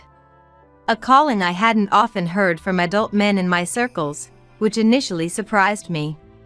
But considering the differences in each family, I decided not to dwell on it negatively. Alex seemed to have a good relationship with his parents, often praising his mother excessively. While endearing, some aspects felt off-putting at times. Like when the conversation turned to cooking. What kind of dishes do you excel at, Ren? I wouldn't say I excel, but I often cook Western-style meals. At this, Alex enthusiastically chimed in. Right. She makes steak a lot. They're edible, but when compared to Mom's cooking. Oh, that's a great idea. Why don't you teach her your recipes? I understood the comfort of familiar tastes. But his wording left me feeling complex. Unperturbed by my feelings, Alex's mother was delighted. Well then, I must compile a notebook for Alex's sake. She was enjoying herself. As we were about to leave, a shocking truth came to light. When are you two getting married? Asked by Alex's mother. Alex casually replied, causing me to be taken aback. I'd marry her right now if I could. It'd make life easier, especially since part-time work doesn't pay much. Part-time? Indeed, when I first met Alex and inquired about his job, he vaguely mentioned Something like sales. I too had been vague about my job, saying only Something in apparel. as we were still just getting to know each other. Everyone has things they'd rather not discuss. I figured we could talk about it more once we got a bit closer. I had completely forgotten about it, never imagining he was working part-time. Stunned, Alex explained with a frustrated look. What's with that face? Thinking even at 38? But, you see, there's a good reason for this. Turns out, Alex's mother has always been frail and prone to sickness. Then, 2 years ago, his father fell ill and needed care. Alex, who was working in sales at a steel company at the time, quit to take care of his father, switching to a more flexible part-time job. Mom alone would have a hard time, right? I just wanted to be there for my parents. I thought it'd be fine to stay part-time for that reason. Alex glanced at his parents and nodded. Recently, both Mom and Dad have been in good health, so I'm thinking of getting a full-time job again. I gotta work hard if I'm going to marry Ren. Hearing about the part-time work, I felt ashamed of my disappointment. Alex had simply prioritized his parents over his job. What a kind and warm person he is. And now, he's thinking of what's best for me. After our conversation, I thought for a moment and then made Alex an offer. If you're interested, why don't you apply to my company? Eh? Work at the same company as Ren? Yeah. It's a bit different, but you were in sales before, right? We're actually looking for sales staff right now. I meant well with my suggestion, but Alex visibly grimaced. I'd rather work somewhere I can earn more. I want to make Mom feel secure. Did he think I wasn't earning enough? I explained more about our company. Showing him job listings, I pointed out the salary and holidays, along with other benefits. Alex, who had been skeptically browsing the site, gradually warmed up to the idea. This might not be too bad after all. And so, he applied to a position at my company. Fortunately, we were looking to significantly expand our sales department, so Georgina was hired. Pressured somewhat by his parents, we registered our marriage. Who would have thought we'd end up working at the same company? Indeed. By the way, which department are you in? It seems Alex still thought of it as just the company I work for, not realizing I'm the owner. I hadn't kept it a secret on purpose, but it felt awkward to bring it up, and I hadn't mentioned it yet. This seemed like a good opportunity, so, with a nervous heart, I was about to reveal the truth.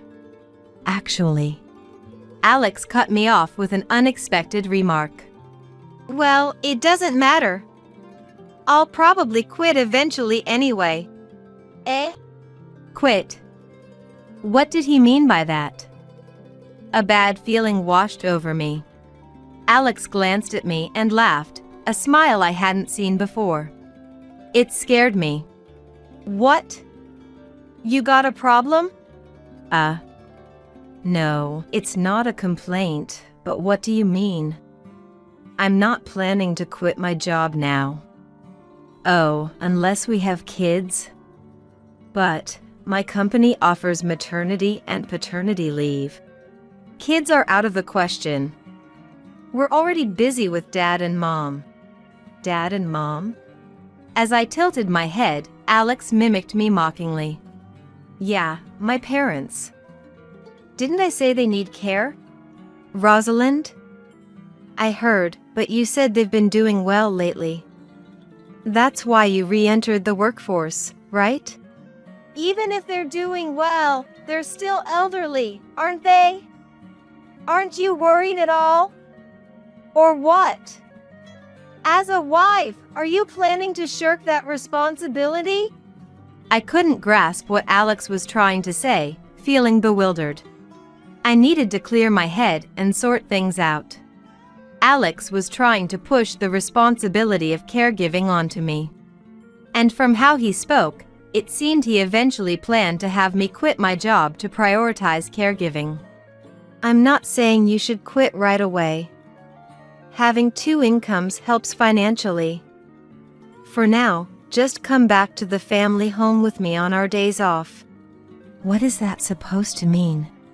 I wasn't completely unprepared for the caregiving conversation. I had intended to help out, and I had thought that I could be of assistance in the future. But I never imagined being expected to return to my in-laws' house every holiday, eventually being burdened with caregiving responsibilities. What surprised me most was Alex's attitude. Before marriage, he was positive and reliable, but he changed drastically as soon as we got married. Is this person really Alex?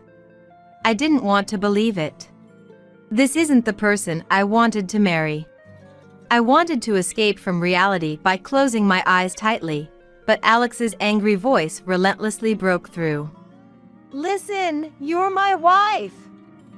Don't defy me. Got it? I was so shocked by the change that I couldn't agree or disagree. I wish I hadn't married at all if I knew this would happen. Regret filled my mind, and the word divorce quickly followed. Society might frown upon a divorce so soon after getting married.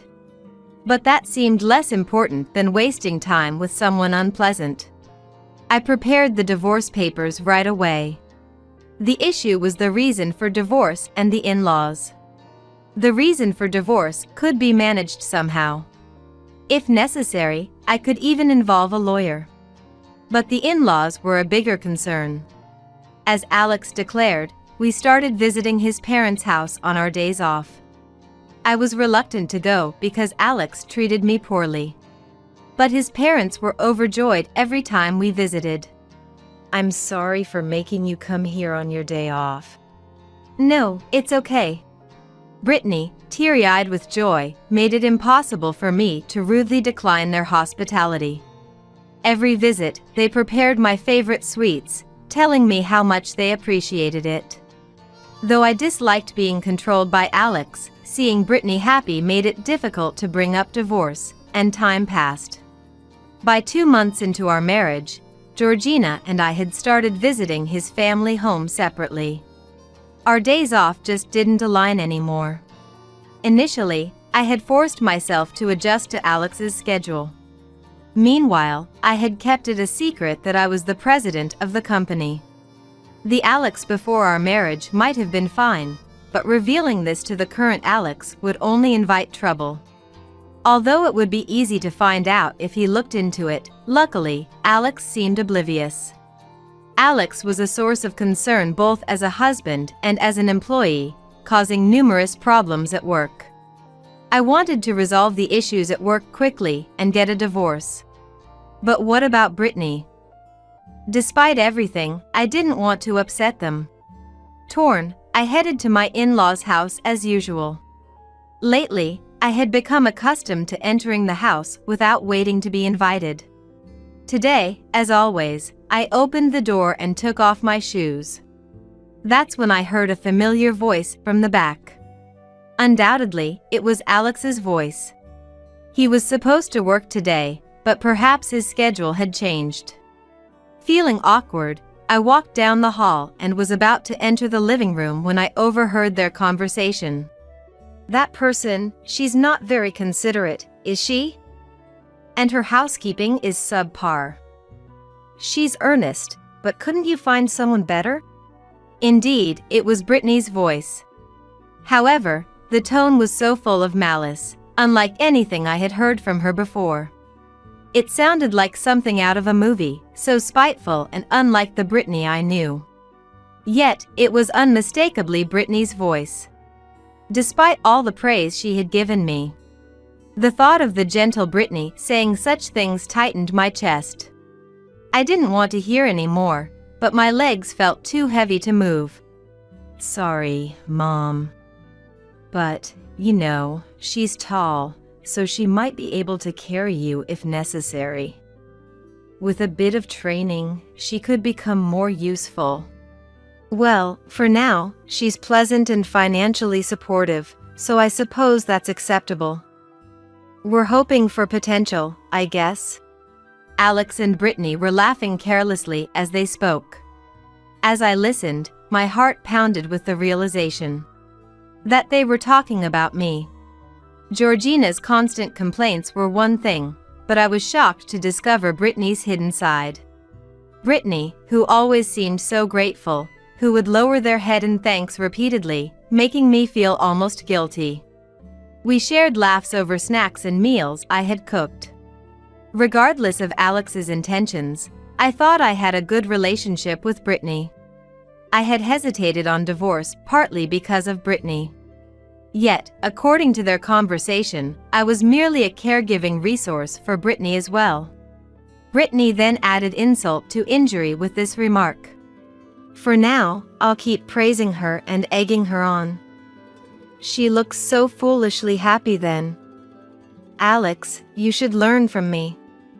A fool and his scissors are easily parted, as they say. Hearing this, I left the house as if fleeing. After calming myself down a bit, I contacted Alex and his family. I'm going to be busy for a while and won't be able to visit or contact you. I'll reach out again later. Despite multiple calls from both Alex and his family, I ignored them all. Alex's angry messages were even recorded on the voicemail. Do you think you can trouble Mom like this? Apologize to her in person right now. You don't have the right to refuse. As if anyone would comply after being spoken to like that. Naturally, I ignored this too. At work, I made sure not to run into Alex and started staying at a hotel after hours. During this time, I methodically prepared for divorce. Then, one day when preparations were sufficiently in place, I was finally caught by Georgina, who had been lying in wait at the office. Hey! Ren! Upon spotting me, Georgina looked like he was about to grab me but restrained himself, likely due to the presence of others. I decided to move the conversation to an empty conference room to talk with Alex. I've been looking for you. What do you think you're doing? How many times have I called you? Do you have any idea how much I've been searching for you? Alex was clearly furious. His breath was heavy, and his eyes, bloodshot and glaring, seemed to curse me with every look. As soon as we entered the room, he approached me with heavy footsteps. Then, standing right in front of me, he aggressively grabbed my wrist. Let go! I told you on the phone, didn't I? I'll contact you when I've calmed down. Is there anything more important to you than my dad and mom? Do you realize how lonely you've made them feel by not being there? Lonely? They were talking behind my back, and yet he dares to complain. I trembled with anger. I wished I could shut him up right there and hurl at him the worst insults I could think of. But I was too agitated to articulate my thoughts properly, so all I could do was grit my teeth and glare at Alex. Taking advantage of my silence, Alex continued. Poor them, right? Even now, they're hungry because there's no food at home. Forget work today. You should just go back home. Don't you dare tell me what to do with my work. You're not a child, and caregiving doesn't mean you can't move. It's about time you stopped being so dependent. I shook off Alex's hand and yelled. I have an important meeting later today. There's no way I can just take off. And if it's so important, you should take a day off and go yourself. There was no need for me to sacrifice so much for such people. Throwing away important work for them? Alex probably never expected me to fight back. He staggered back, surprised. You're talking back to me. A wife's place is too. I've been thinking, your values are skewed. What do you mean a wife's place? They're your parents, aren't they? Shouldn't you be taking care of them instead of pushing it onto someone else? Indeed, Alex's work today was supposed to be just preparing documents and meetings in the office. The document preparation could be rescheduled, and the meetings could be rearranged if he asked others, without causing much inconvenience. If Brittany was so important, he should be the one to take time off. If he won't, it shows how little they matter to him. Yet he dares to blame and try to control me. Such a convenient mama's boy. Disgusting. What? That's ridiculous. Why should I, the husband, have to bow my head and skip work just to clean up after my wife? Clean up what exactly? It's time to make things clear. Listen up. Taking care of my parents is your job as my wife. If you can't do that, you're worthless as a wife.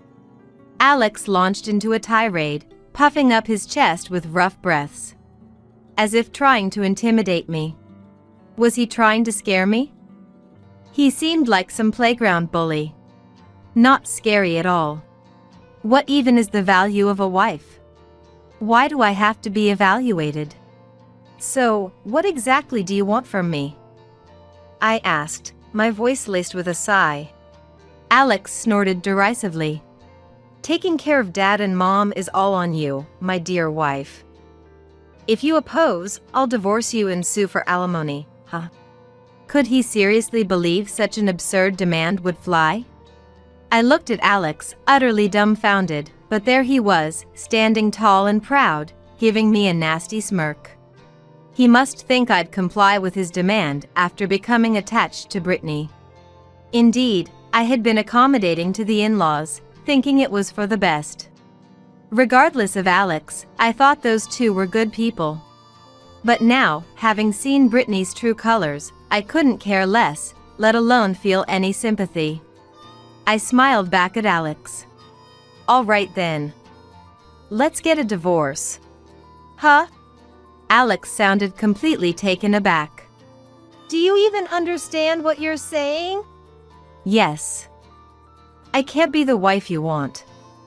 So, let's get a divorce, shall we? If you want to sue for alimony, go ahead. Whether you'll get it is another matter, though. I pulled out the divorce papers from my bag and handed them to Georgina. I had been keeping them on hand ever since I considered divorce. Are you serious? Do you realize what you're doing? Yes. Please, sign them quickly. Alex froze, seemingly in disbelief. Seeing his hesitation, I said, "Oh, you're not divorcing? Just talk, then?" Which made him furiously scribble his signature on the papers. After reviewing the signed document, everything was in order. I immediately handed it over to my secretary to file. Well, we're strangers now. As I stated matter-of-factly, Alex spat out. You'll regret this. Talking back to your husband, what a failure of a wife. Good riddance. Choosing your job over Dad and Mom. Unbelievable. Oh, my apologies for that. Exactly. Even if I lost my job, I'd prioritize Dad and Mom. I'm not heartless like you. Alex said this with too much pride. Then why didn't he take time off now? Instead of pushing it onto me, he should just take a break and help out his parents. Blaming me while he just complains is just passing the buck. From now on, even if we see each other at work, don't talk to me. I should have chosen a different company. Alex's parting shot pushed me to my limit. Then you're fired. I believe it was the coldest voice I've ever used. Alex stopped in his tracks and turned around and puzzled. Huh? Dismissed? You're not my boss. Have you gone mad from the divorce shock? Alex laughed. Perhaps thinking it was a joke. I sighed softly and fixed my gaze on Georgina. When our eyes met, Alex flinched, looking at me anxiously, bracing for what was to come. I inhaled deeply and spoke calmly. The funny one is you. You don't even recognize the face of your own company's president? Huh? No, that can't be. Alex's mouth twitched as he pulled out his smartphone and started searching. As he stared at the screen, the color drained from his face. He must have finally realized who I was. You're the president of this company? Finally caught on, have you? Alex knelt down and bowed his head to me, his voice trembling pitifully. It's not like that, Ren. I didn't know. Not know? No, you chose not to know, didn't you? I never brought it up, but there were plenty of opportunities for him to find out. A simple search on his phone would have revealed my name, if not my photo. It was typical of Alex. He probably never had any interest. A man without particular concern for the content of his work, focusing solely on income and time off. That's why his work performance has always been subpar. To you, I was merely an afterthought, wasn't I? What you and your parents truly desired was a diligent, hardworking wife. Someone to take care of them, anyone would do, right? Alex, mouth agape, shook his head, his face turning a ghastly shade of pale. Not at all. Had I known you were the president, I would never have expected you to shoulder the caregiving. I would have taken care of Dad and Mom myself, allowing you to concentrate on your work. With sufficient funds, one could easily hire assistants. You'd have me earn while outsourcing caregiving to professionals, and you'd merely enjoy life, right? Alex, with a faint smile, whispered, I wouldn't do something so terrible. Indeed, had Alex navigated things more adeptly, such a future might have been attainable. Had he proposed this before I discovered his parents' true nature, I would have agreed without hesitation. I'll earn so you can dedicate yourself to caregiving. I believe he would have sincerely said that. If Alex and his parents not shown their true colors after marriage, such a future could have been plausible. He squandered that opportunity by his own doing. Alex looked up at me, eyes seemingly moist, with a plea. Please, Ren! Can't we start over? We had good times, didn't we? Let's visit all those places again. True, you always took me to places I never knew. Every place you took me was indeed fun. A glimmer of hope shone in Alex's face. Right? So, if that's the case. However, that was merely you donning a mask to get married. Life with you post-marriage was profoundly disappointing. That is. I wonder if the divorce papers have been processed by now. Well, I must prepare for a meeting. Regarding the dismissal, I'll contact you later. You may leave for today. I packed my belongings, waved flippantly at Alex, and reached for the door. But before I could open it, Alex grasped my left hand. Turning around, I faced Alex's glare. I glared back and simply asked, Anything else? Anything else? This isn't over. Suddenly deciding on a divorce, then revealing you're the president, and now a dismissal. I can't just accept this. It's all too arbitrary on your part. The divorce was initiated by you. You didn't expect me to agree to it. Moreover, you should have properly informed me that you were the president. It appears Alex had planned to use the divorce as leverage to control me. The revelation of my presidency must have been a shock to him. Blaming others and shirking responsibility onto his wife. Such actions are unbecoming of an adult.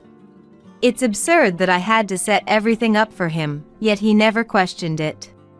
He's always lived by blaming others. I'm at a loss for words from sheer disbelief.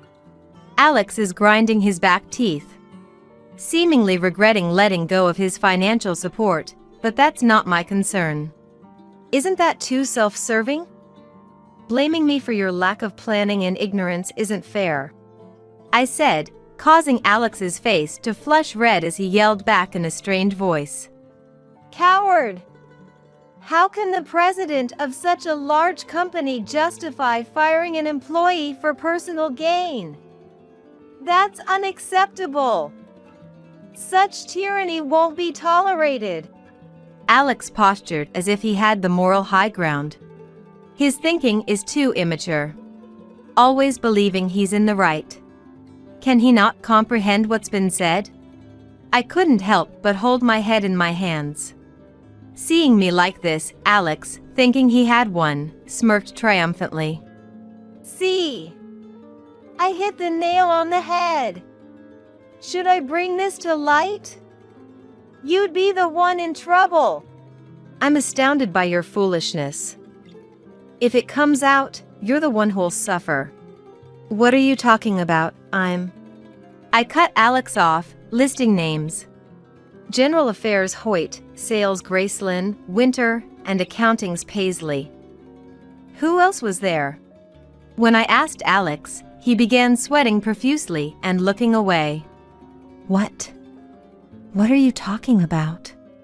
You know very well. I just named female employees you've been persistently harassing. They've come to me seeking help. Most employees don't know Alex is my husband. Only my secretary is aware. Among them, I received complaints like, I'm troubled by the constant invitations from sales Alex. At first, I doubted my ears. My own husband was hitting on multiple young female employees. And despite their rejections, he kept coming back. I was mortified and apologetic beyond words. I was just trying to foster camaraderie among employees, Alex defended. By specifically targeting women over a decade younger than you?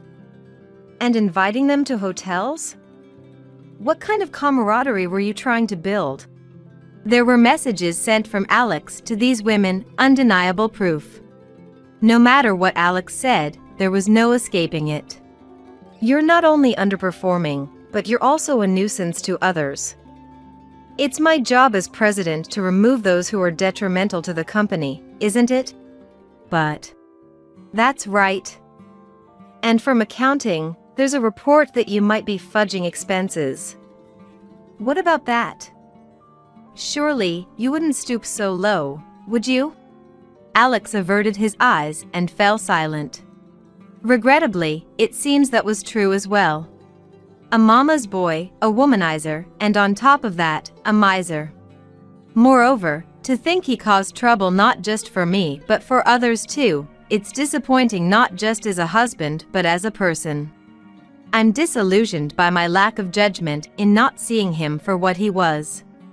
Feeling inept for not having seen through such a person. I'll make sure all suspicions are cleared up before proceeding with the dismissal, so rest assured. Well, I'm leaving now. You better get along with your parents back home. Alex collapsed on the spot. Slumped over, muttering something under his breath. He must have realized it was all too late. Even as I reached for the door, Alex, now devoid of energy, didn't say anything more, and I left the room. Upon further investigation, all suspicions against Alex were confirmed. After making Alex apologize to the affected female employees, he resigned voluntarily, taking responsibility. Now jobless, Alex returned to live with his parents at home. A while later, he attempted to start working again part-time, but then something unexpected happened to Alex. Until now, though former Rosalind needed care, former Brittany was essentially able to manage daily tasks on her own. Thanks to this, Alex only had to help out occasionally. However, former Brittany has recently started showing signs of dementia, including instances of wandering at night. A father who physically requires care and a mother who is usually fine but occasionally shows symptoms of dementia. I just can't find peace anymore. We're running out of money too. Please help. I received a plea for help from Alex, indicating he was at his limit. If our divorce had been amicable and there were no hard feelings towards my former in-laws, I might have been inclined to help. But these were the people who had looked down on me as nothing more than a caregiver. There's no room for sympathy. It sounds tough, but I'm afraid I cannot offer any assistance. Furthermore, as we are now strangers, I kindly ask that you refrain from contacting me further. Depending on the situation, I may have to take appropriate actions. After conveying this, I no longer received any messages from Alex. After divorcing Alex, I had decided I was done with marriage and resolved to live alone. However, just when I had settled on this, someone I had known for many years through work confessed his feelings to me. The trauma from Alex made me consider declining, but knowing this person's sincerity from our long acquaintance, I gratefully accepted the offer to start dating. Whether this will lead to marriage, I'm uncertain, and part of me doubts, fearing a change post-marriage, but this person is the most gentle individual I've ever met. Moreover, since he is also a business owner, we can share and understand each other's work. Unlike with Alex, he truly feels like a partner should. If I can spend the future with him, this happiness I feel now will surely continue. Hoping for such a future, I continue to work hard today. Being called by my name just gets my heart racing. It's incredibly thrilling. In the dead of night, I stumbled upon Tanner and Rebecca, frolicking in the back seat of a car in the garage. Shocked by the unbelievable scene before me, I locked the two of them in the garage and headed back to my parents' house. I want to show those two, who've been making a fool of me, what real hell feels like. Back at my parents' house, I explained the situation to my parents and another person, asking for their cooperation in my revenge. Everyone agreed, and I resolved to make Tanner and Rebecca experience true hell. My name is Natasha. I'm a newlywed. I met my husband, Tanner, back in our student days. We were classmates in high school, worked together on committees, and had a few interactions. But that was the extent of our relationship. I never imagined that someone like him would approach me now, as adults.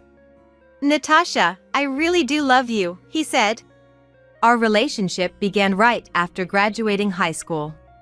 During our final cultural festival as seniors, Tanner started to get involved with me, and we began to interact as friends. Despite barely knowing each other, he started pursuing me relentlessly right after graduation. I couldn't understand why a guy who was so popular among girls during our school days would be interested in someone like me.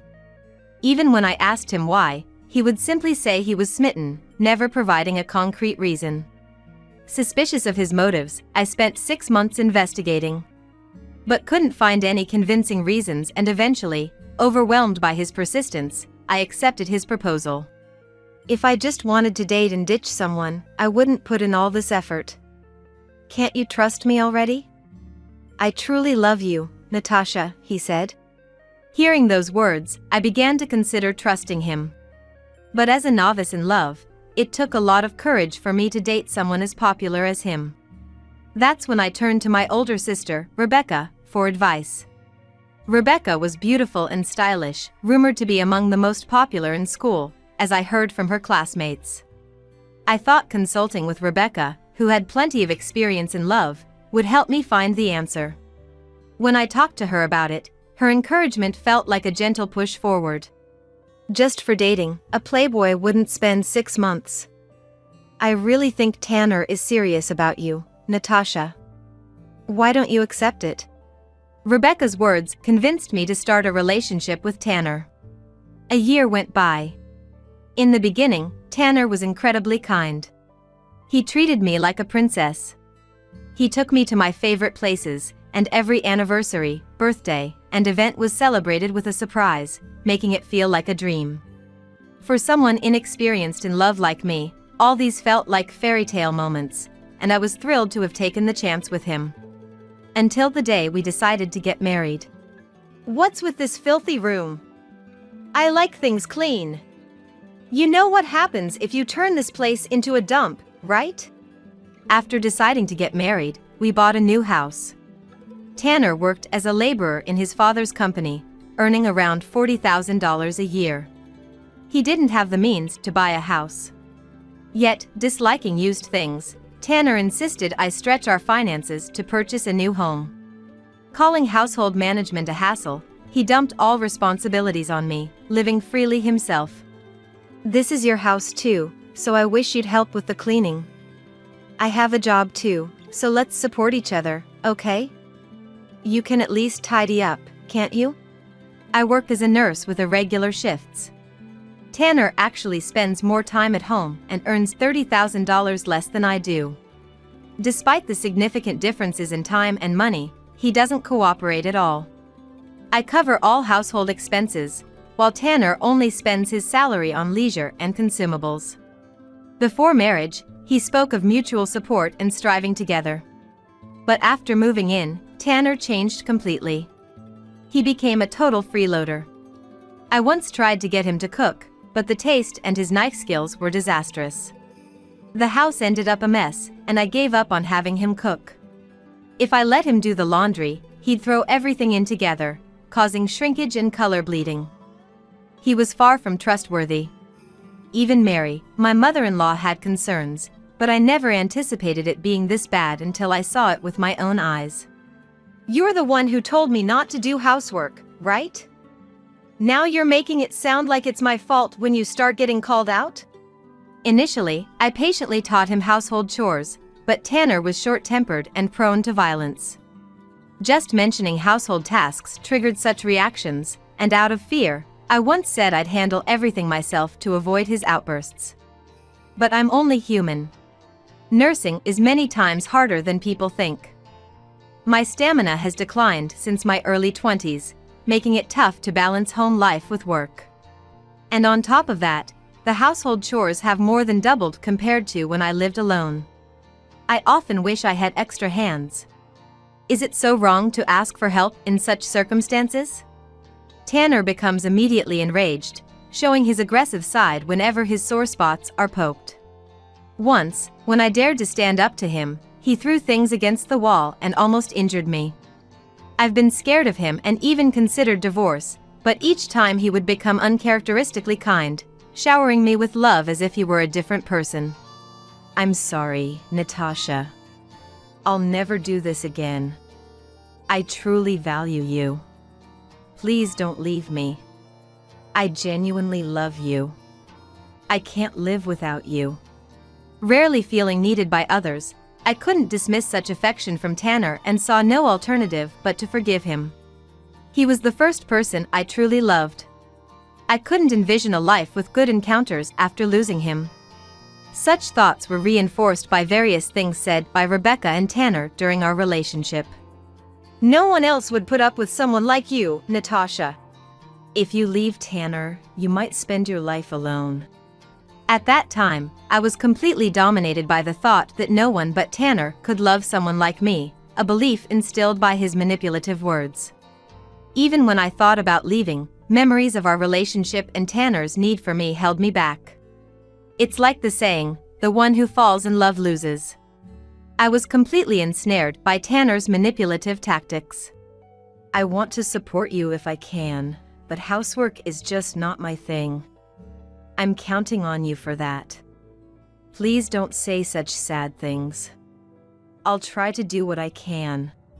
He probably noticed my fear after his outburst. As soon as he approached me, he embraced me and gently stroked my hair to calm me. Tanner was skilled at using both the carrot and the stick, always making me feel needed just when I thought all was lost. For someone shy and introverted like me, being needed and loved by someone was a way to affirm my existence. Tanner had great communication skills and was an observant person. He was adept at manipulating someone to the brink of life and death. I was frequently bullied during my school days, which affected my self-esteem. Tanner exploited this, convincing me he was the only one who needed me. He claimed to love and accept even my flaws. Little did I know at the time, this was all part of his manipulative tactics. To be honest, it never even crossed my mind. Until the day I witnessed that scene. As our first wedding anniversary approached, encouraged by my parents, we decided to have a wedding ceremony with Tanner. Rebecca had her wedding at a garden, but where do you plan to have yours? Maybe a church wedding would be nice? The decision to have a ceremony was partly due to my parents' suggestion. Dad and Mom have always been deeply concerned about me. They know I'm the kind to care for others, sometimes at my own expense, readily sacrificing myself for the sake of others. When I became a nurse, they worried if I could truly handle it.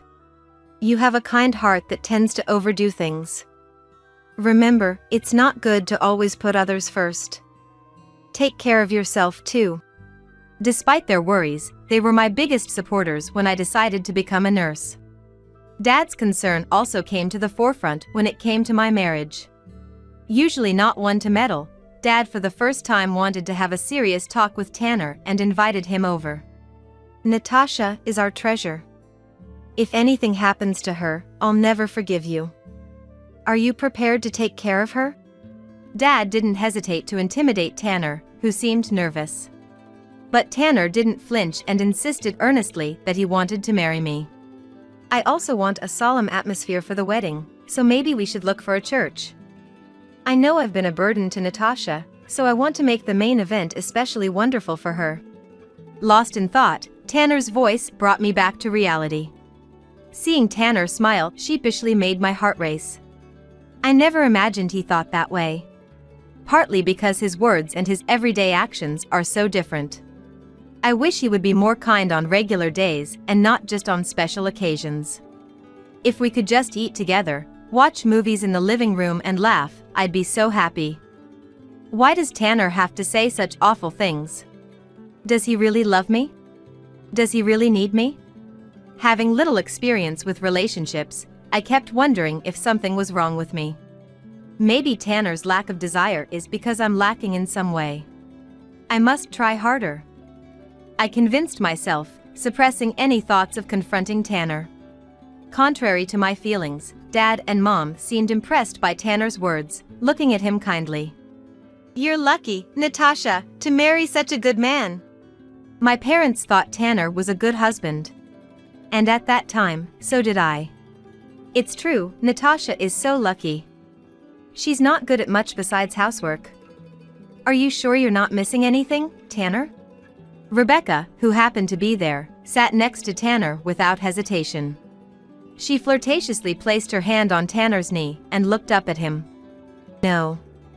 That's not true at all. Rebecca is the opposite of me, sociable and beautiful. She's always fashionable and brand conscious. And thanks to her husband who runs an IT company, she lives a lavish lifestyle. Rebecca often looked down on me, belittling me to elevate herself. But she too was adept at getting her way, manipulating me skillfully. Back then, I didn't realize I was being used by Rebecca. I felt happy to be relied on and pampered. Is that so, Natasha? You too shouldn't let go of such a good man so easily either. After all, you're just a burden with no redeeming qualities. Rebecca! Such mockery was a routine occurrence. She used her pretty face and tears as weapons, pushing people away from me. Everyone seemed to side with Rebecca. The only exception was my parents. Mom always scolds Rebecca sharply whenever she mocks me. Seeing no way to turn the situation in her favor, Rebecca quickly leaves the scene, but the pain in my heart lingers. What was a joyful moment is ruined by Rebecca's words. Tanner, along with Dad and Mom, apologizes, but he just laughs it off, saying it's nothing. Deep down, I wish for some comforting words, but I don't have the courage to ask for such audacity. It's my fault, as always, I tell myself, accustomed to resolving things on my own. Time passed and it was now the day before the wedding. The ceremony was set to be held at a church, and today, Rebecca was visiting my house. She said it was closer to the venue from our place. Let's call it a night since it's early tomorrow. I'm borrowing your bed. After having dinner and a shower, we enjoyed some drinks. It was past 10 p.m., and we were all feeling the effects, so we decided to get some sleep. I would share the bed with Tanner, and Rebecca would sleep in my room. Around midnight, with the feeling of warmth vanish from the futon, the chills woke me up. Tanner? It was still autumn, a bit chilly for a nighttime stroll. Maybe he went to the grocery store without saying anything? It was unusual for Tanner to leave like that, so I decided to look around, starting with checking the car in the garage. That's when I heard it. No, Tanner. It sounded like Rebecca's voice coming from the direction of the car. Tanner's car was there, not looking like he went to the grocery store. Thinking Tanner might be nearby since Rebecca called his name, I walked towards the sound. Being called by my name just gets my heart racing. It's incredibly thrilling. I spotted the two in the back seat, engaged in something. Just as I was about to approach and call out, I witnessed an unbelievable scene. Rebecca, can you keep your voice down? It's impossible, Tanner, be gentler with me. The two of them were naked, embracing, caught in the midst of intimacy. Shocked and wordless, I collapsed on the spot. They didn't notice me, completely absorbed in each other. Maybe it was too hot with the windows up, or they needed some fresh air, but the car windows were open. Because of that, Rebecca's sugary voice and Tanner's animal-like breaths were audible. The disturbing sounds filled me with discomfort and nausea, and I crouched down, trying to hold back vomit. What's happening? What are Rebecca and Tanner doing? Is this a dream? Am I having a nightmare? Unable to believe the scene before me, I kept trying to escape reality. Oblivious to my presence, the two continued their act, engrossed in each other. Tanner's desire for Rebecca, something I've never experienced, painfully tore at my heart. And then, from the two of them, I heard words even more horrifying. It's like a dream, to be connected with you like this. You really love me, don't you? You did tell me before that you've admired me since our school days. Rebecca's words, revealing a shocking truth, left me stunned and confused. Were Tanner and Rebecca acquainted since their school days? But how could Tanner have known Rebecca? When I saw you at the cultural festival, you were just too dazzling. I used Natasha to get close to you. When I heard you were married, I couldn't hide my shock. Tanner's words brought back a memory. On the day of the high school festival, Rebecca, who was hunting for boys, visited my class's booth. There, as I played the role of a waitress in a cafe, being teased and mocked by Rebecca, Tanner had fallen for her at first sight. Learning that Tanner had targeted me for use since those days brought tears welling up in my eyes. But now, I'm connected with you like this. When you approached me, it felt like a dream. And to suggest something so wicked, you really are someone not to be underestimated. Hearing this, my astonishment was apparent. Their relationship started with Rebecca seducing Tanner, who knew he had feelings for her. To be with the married Rebecca, Tanner had to marry me, become part of the family, and not arouse suspicion. Rebecca's husband, Scott, often traveled for work and was rarely at home. Becoming relatives with Rebecca, who was nearly free, meant their relationship would raise fewer suspicions. They reflected on the past, discussing their actions. Hearing this unbelievable truth, I quietly moved away from the scene. Unable to contain my tears, I ran to the entrance, weeping, and collapsed once I closed the door. I can't believe that they had been using me all along. And how they thought of me in such a way.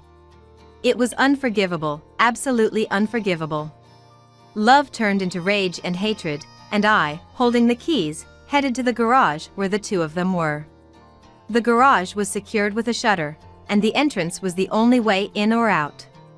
By the time I returned, both were exhausted, quietly sleeping in the back seat. Perhaps they never thought I would find out. With a sigh at their foolish actions, I slowly closed the shutter and locked it. Then, I headed to my parents' house, not far from here, and poured my heart out to Dad and Mom. What's wrong, Natasha? At this hour? And your clothes? Arriving in my pajamas, Dad was taken aback with his eyes wide.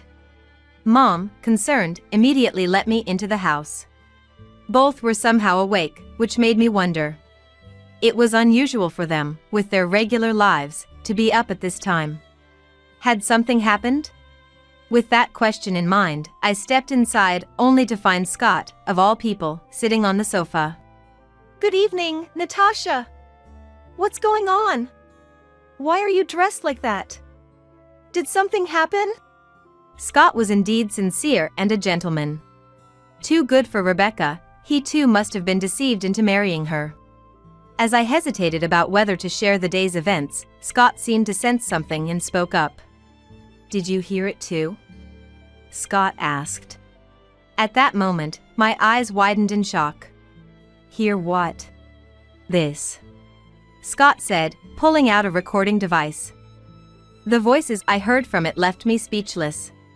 So bold to suggest something so wicked, you really are not to be underestimated. It was a recording of the very conversation I had overheard between Tanner and Rebecca. How do you have this? My voice rose in surprise, and I was visibly shaken. Scott, looking uncomfortable, started explaining. Rebecca had been reckless with money and men. He found out 3 months ago when someone from his company reported seeing Tanner and Rebecca entering a hotel.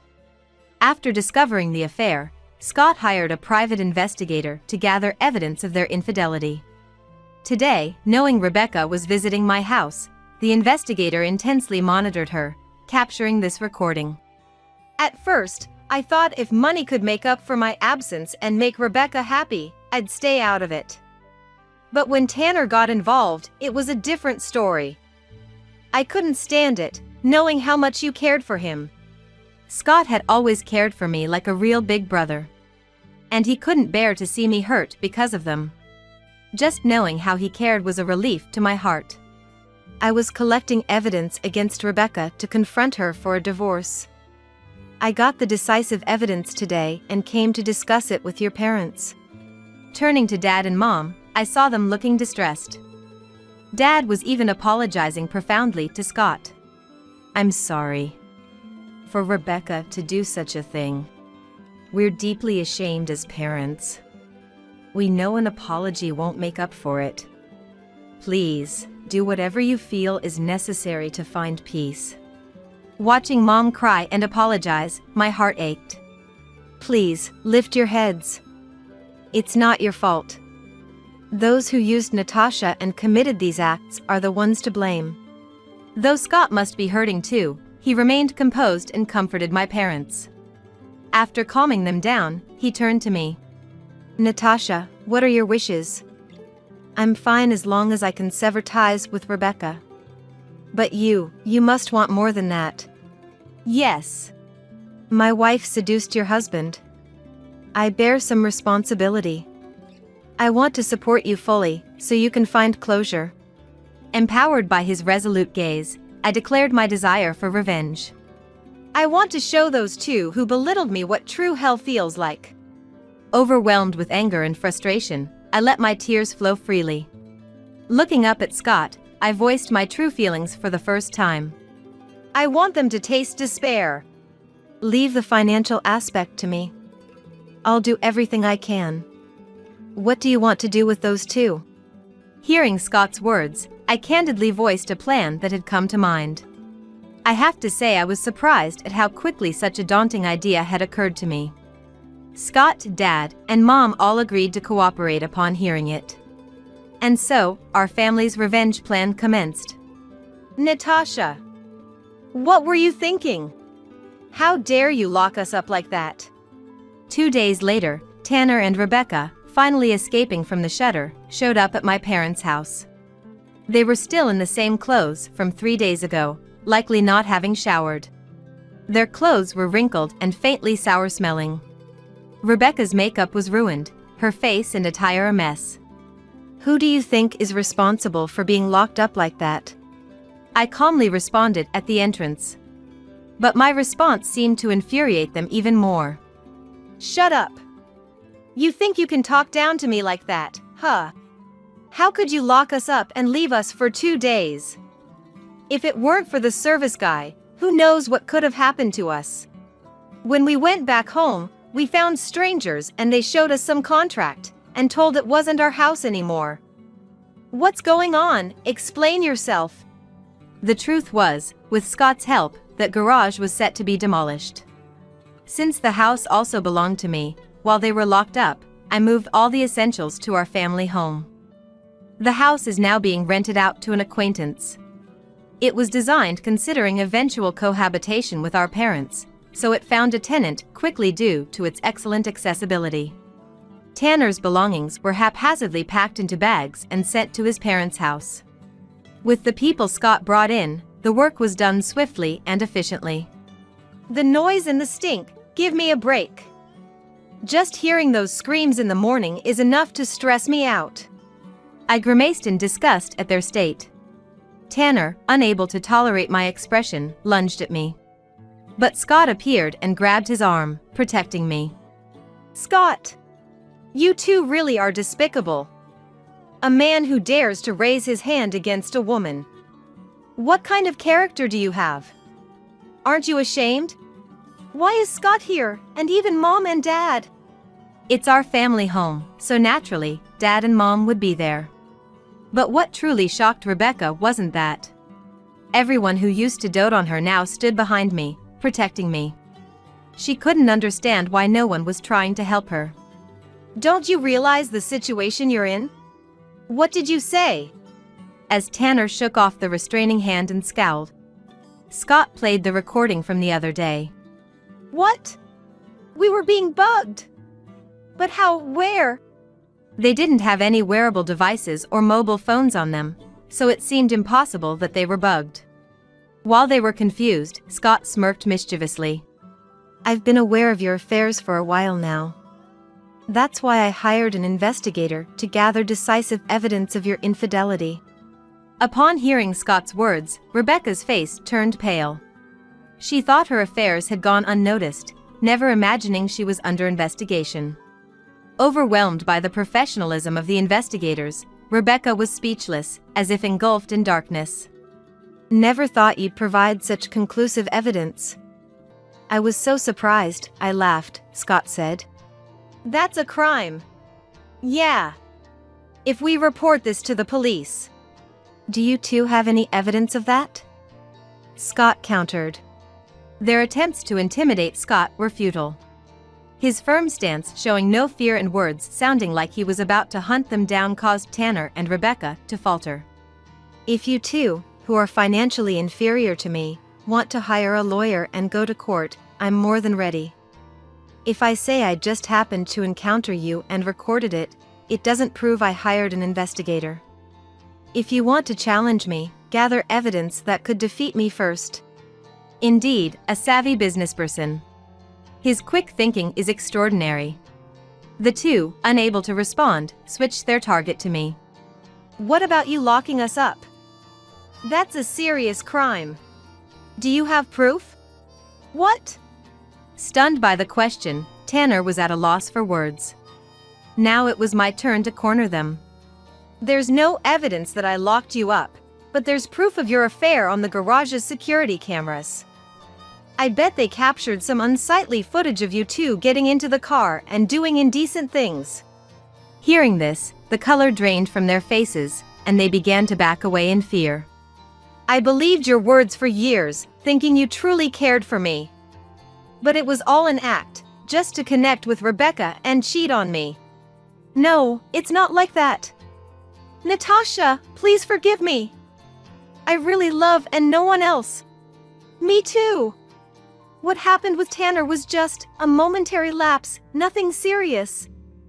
I swear it's true. Please believe me, forgive me, Scott. Realizing their disadvantage, the two abruptly changed their tone and started apologizing. They were clinging to our feet, weeping and pleading for forgiveness in their disgraceful state. Let go. What? I said let go. I yelled at Tanner, and Scott shook Rebecca off. Why would anyone forgive you too?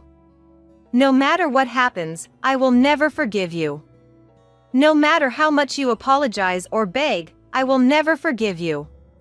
Rot in hell with your regrets. With an anger never shown before, the two were thoroughly intimidated and fled the house. Dad and Mom, who had been watching worriedly, came to comfort me, and Scott gently stroked my hair, saying I did well. At that moment, overwhelmed with relief, I broke down in tears. The harrowing days I endured felt like hell itself. Clinging to memories, I tried to endure, but I was reaching my limit. Before breaking down, I managed to end that life, and the feeling of liberation made my emotions erupt. Thus, I successfully executed my revenge on Rebecca and Tanner. They fled to Tanner's parents' house, but as I had already explained the situation, they were denied entry and turned away. Moreover, due to their misconduct, John, my father-in-law, refused to employ him any longer. Tanner was already problematic at the company, so it didn't take long for him to be disowned, as I learned later. Rebecca and Scott soon divorced. Despite Rebecca's pleas until the end, she lacked the financial means to contest the divorce settlement and had no choice but to accept Scott's terms. Naturally, Tanner and Rebecca were charged a significant sum for compensation, considering the cancellation of the wedding and all the preparations that were ruined. Thanks to Scott hiring an excellent lawyer, we managed to make the two sign an agreement ensuring they'd pay up, and now they are both working desperately to fulfill it. I explained the situation to everyone who was supposed to attend the wedding. They were all disillusioned but supportive, offering understanding and assistance. I also made sure to explain the situation to the neighbors when the two were locked in the shutter for 2 days. I didn't want any commotion or the police getting involved, which would jeopardize the plan. Being well liked by the neighbors and Rebecca being known as the unpleasant sister who always looked down on me, everyone sided with me. As a result, Tanner and Rebecca are now viewed coldly by everyone. Once living a lavish life, they now lead a life of poverty, struggling daily, considerably thinner, as I've heard from friends. 4 years have passed since the incident. I'm devoted to my work, and Scott is also busy with his own. Dad and Mom are living fulfilling days, supporting my life and career. They even encourage me to find happiness when I meet the right person, motivating me to look forward.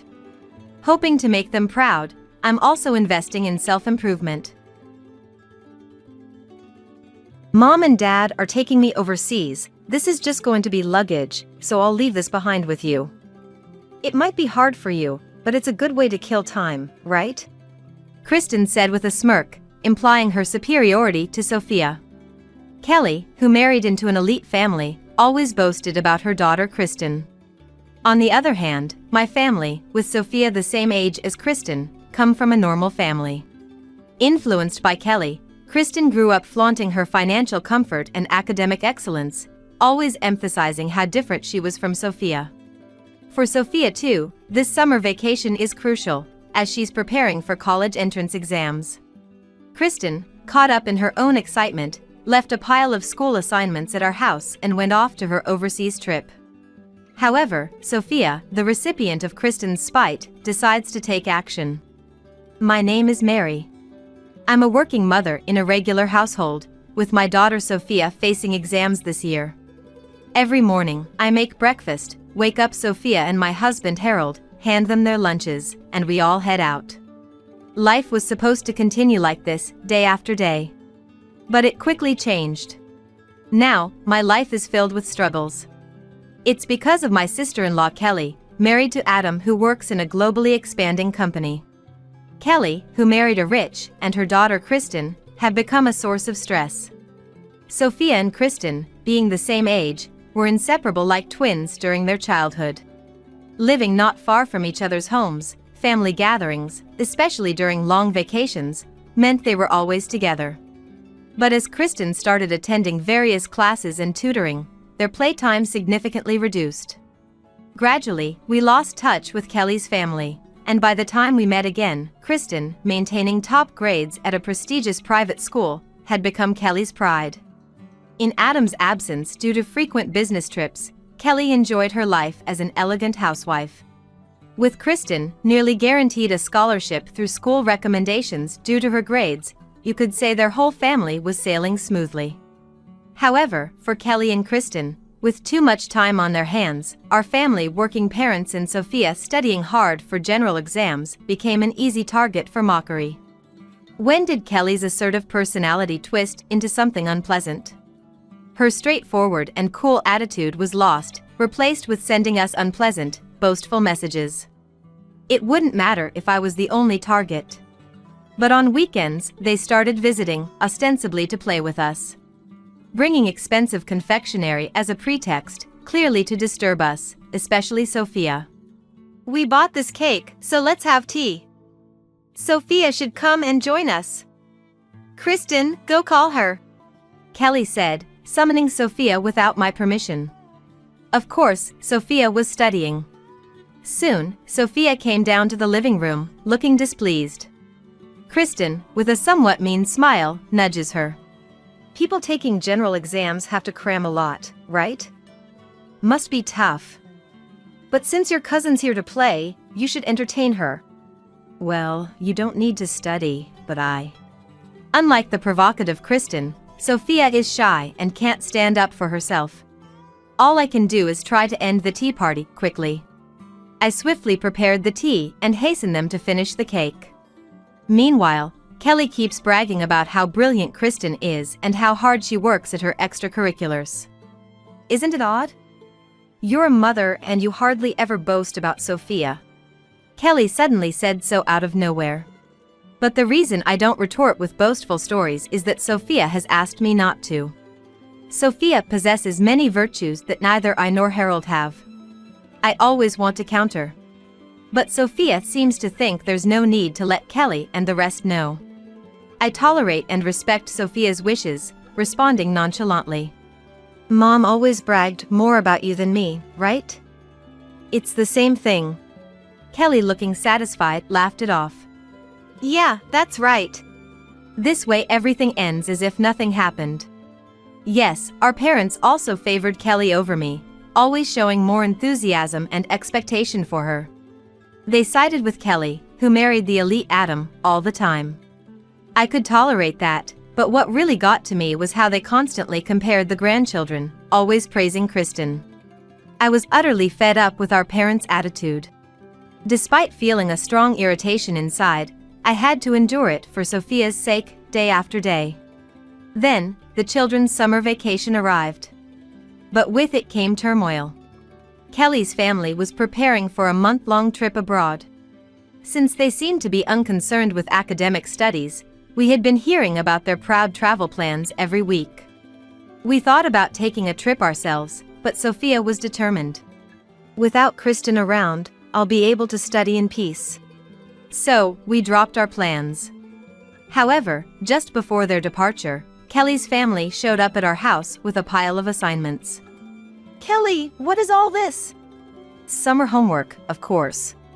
I faced them, feeling a mix of surprise and bewilderment. The massive amount of assignments, covering our table, was obviously from Kristen's school. We're leaving soon, right? These would just be extra luggage, and Kristen doesn't have time for such tedious stuff, so we thought we'd leave it to Sophia. Yeah, it might be a bit tough for you, but give it your best shot. Sophia and I were both stunned. Kelly and her family wore smug smiles. They didn't even try to hide their condescending looks. But did they realize how absurd their words were?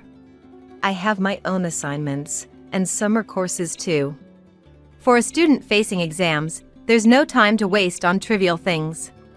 Sophia's dream school is highly competitive. She couldn't possibly spare time for Kristen's work on top of her own studies and summer courses. Sophia tried to speak up, but Kelly cut her off. It's Sophia's last summer in high school too, so I originally said no to this plan, you know. But you guys aren't going anywhere, right? Unlike our Adam, traveling must be hard for you guys. Kristen joined in with a spiteful look at Sophia. My school's on high level, so I'm not sure if Sophia can handle it, but it's a good study opportunity, right? After their carefree remarks, they left the blank assignments and departed for their trip. Adam probably didn't know about this. He's been away for work, leaving before the summer break. Without the fair and serious Adam around, they brazenly dumped this on us. I tried talking to our parents about Kelly's outrageous behavior, but they still sided with her, making me furious. You need to study anyways, so just do it. Kristen is giving you this chance, which makes her the better child. Sophia's not trying hard enough. Instead of complaining, why doesn't she just study quietly? My mom said so selfishly. With Dad always agreeing with her, I realized I couldn't expect anything from our parents. Dejected, I gave up on consulting them. Sophia not getting a recommendation was largely due to her reserved nature. Those selected for recommendation slots were active in student council, clubs, and had outstanding grades. Sophia, being shy, always found it challenging. But she was distressed enough to say she could study more in the absence of Kelly's family. I was filled with seething anger. Sophia too was furious. But, unlike my vehement refusal, she reacted differently. To my surprise, she started tackling Kristen's assignments alongside her own studies. I won't lose. If I can't beat Kristen, I can't beat the exams. Mom, I'll show them I can do it. That way of thinking never even crossed my mind, but Sophia was determined. I'll create work that will shut them up. She was breathing heavily. If Kelly and Kristen returned to find the assignments untouched, they would be troubled. But my concern was how much more they would interfere with Sophia after that. Kelly and her family were looking down on us, thinking, she can't possibly do it. Well, then, we just had to surpass their expectations. Next time we're asked for something, we can just say, we're going to refuse, since we already completed that massive load of summer homework. Impressed by Sophia's positive attitude, I changed my mindset. No longer just enduring, but ready to fight back boldly, that was the only way to win against Kelly and her family. I confessed everything to Harold and persuaded him to join us as a family in tackling the tasks.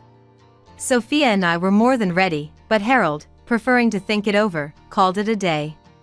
However, within 2 days, Harold came up with a summer vacation schedule to get through the assignments. He planned not only the homework but also divided household chores among the 3 of us, set days to check progress, and even ensured Sophia had time for her own studies.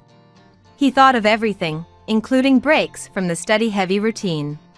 We were amazed at the precision of his hastily made plan. Dad, you're actually amazing? Sophia asked innocently. Harold with a bashful smile replied.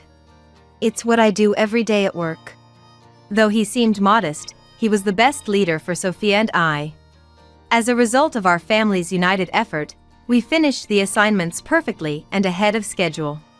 Sophia was able to focus on her studies, and her mock exam scores improved significantly. I was relieved to see her gaining confidence. Harold, in a great mood, picked up one particular assignment for a final check. This French essay is outstanding. With this, you and I could go back to college. The truth is, Harold and I couldn't pursue doctoral studies due to financial reasons. Working on this reminded us of the French literature seminar room where we first met. That was how hard we were tackling the assignments. Studying and researching really was fascinating. So fascinating that it made me worry that Kristen, who considers such things as troublesome, might miss out on this joy. Right before summer vacation ended, Kelly's family returned. They collected the assignments without much inspection, seemingly satisfied that they were just done. Their own stories seemed far more important to them. Then, a few days into the new term, an unusually cheerful Kelly and her family visited. Apparently, some of the assignments were exceptionally good, earning praise from teachers. Kelly and Kristen were proud, despite having no part in the work. And the French essay. Next week, it will be presented as an outstanding piece in front of everyone. Which reminds me, didn't you and Harold major in French literature or something? Seems like it didn't lead to great job prospects. Anyways, since it's Kristen's assignment, she'll be the one receiving the accolades. Kelly probably enjoyed thinking we were desperately working on just a child's homework. Kristen could hardly contain her mocking laughter, delighted with the bonus recognition. Later, Kelly sent us a photo of Kristen holding the award certificate, but I just replied, "Congratulations," and deleted the picture. However, trouble arose the following month. In the middle of the night, an enraged Kelly barged into our house. Kristen crying beside her. Hey Mary! Write that French thing again. You did it once, so you can do it. What? At this ungodly hour? You're asking for French. As I tried to calm down the frantic Kelly at the front door, Harold and Sophia woke up. The French essay from the summer vacation, which earned Kristen the recognition, was selected for a presentation at the cultural festival. She accepted, thinking it was just a reading, but then was told to submit a new essay for another competition. Kristen struggles with French, even simple compositions are hard for her. So she thought, I'll just have Sophia write it again. And imposed a deadline on Sophia without her consent. But Sophia ignored the new French essay request. The unity during summer vacation had grown into a big confidence boost for her, strengthening her trust in the family. Today, just before the festival, Sophia finally responded to Kristen, who was angrily pressing for the deadline. I didn't write the summer vacation essay, so I don't know. Why don't you ask Mom and the others? Kristen, always hiding behind Kelly, was essentially a timid and mean-spirited girl. She couldn't say anything directly to us. Sophia was unusually cold to her, and in a panic, she thought of consulting Kelly, but unfortunately, she was out at a mom friend's party and didn't get home until very late at night. When Kelly got home, Kristen was waiting and crying, confessing about the essay. Kelly, who had no intention of going to the cultural festival, calling it child's play, was therefore uninformed and shocked. Without caring that it was midnight, she rushed over to our house in a panic. So, it's about that French essay. Make a new one, please. Poor Kristen, she's been deceived by Sophia. It seemed that was the situation. Honestly, I was surprised at Kelly's audacity to leave such a big problem entirely up to us. Sophia, watching Kelly and the others screaming at the front door, remained cool and unimpressed. Anyway, we no longer had a reason to write a new essay. I recommended admitting honestly that she couldn't write.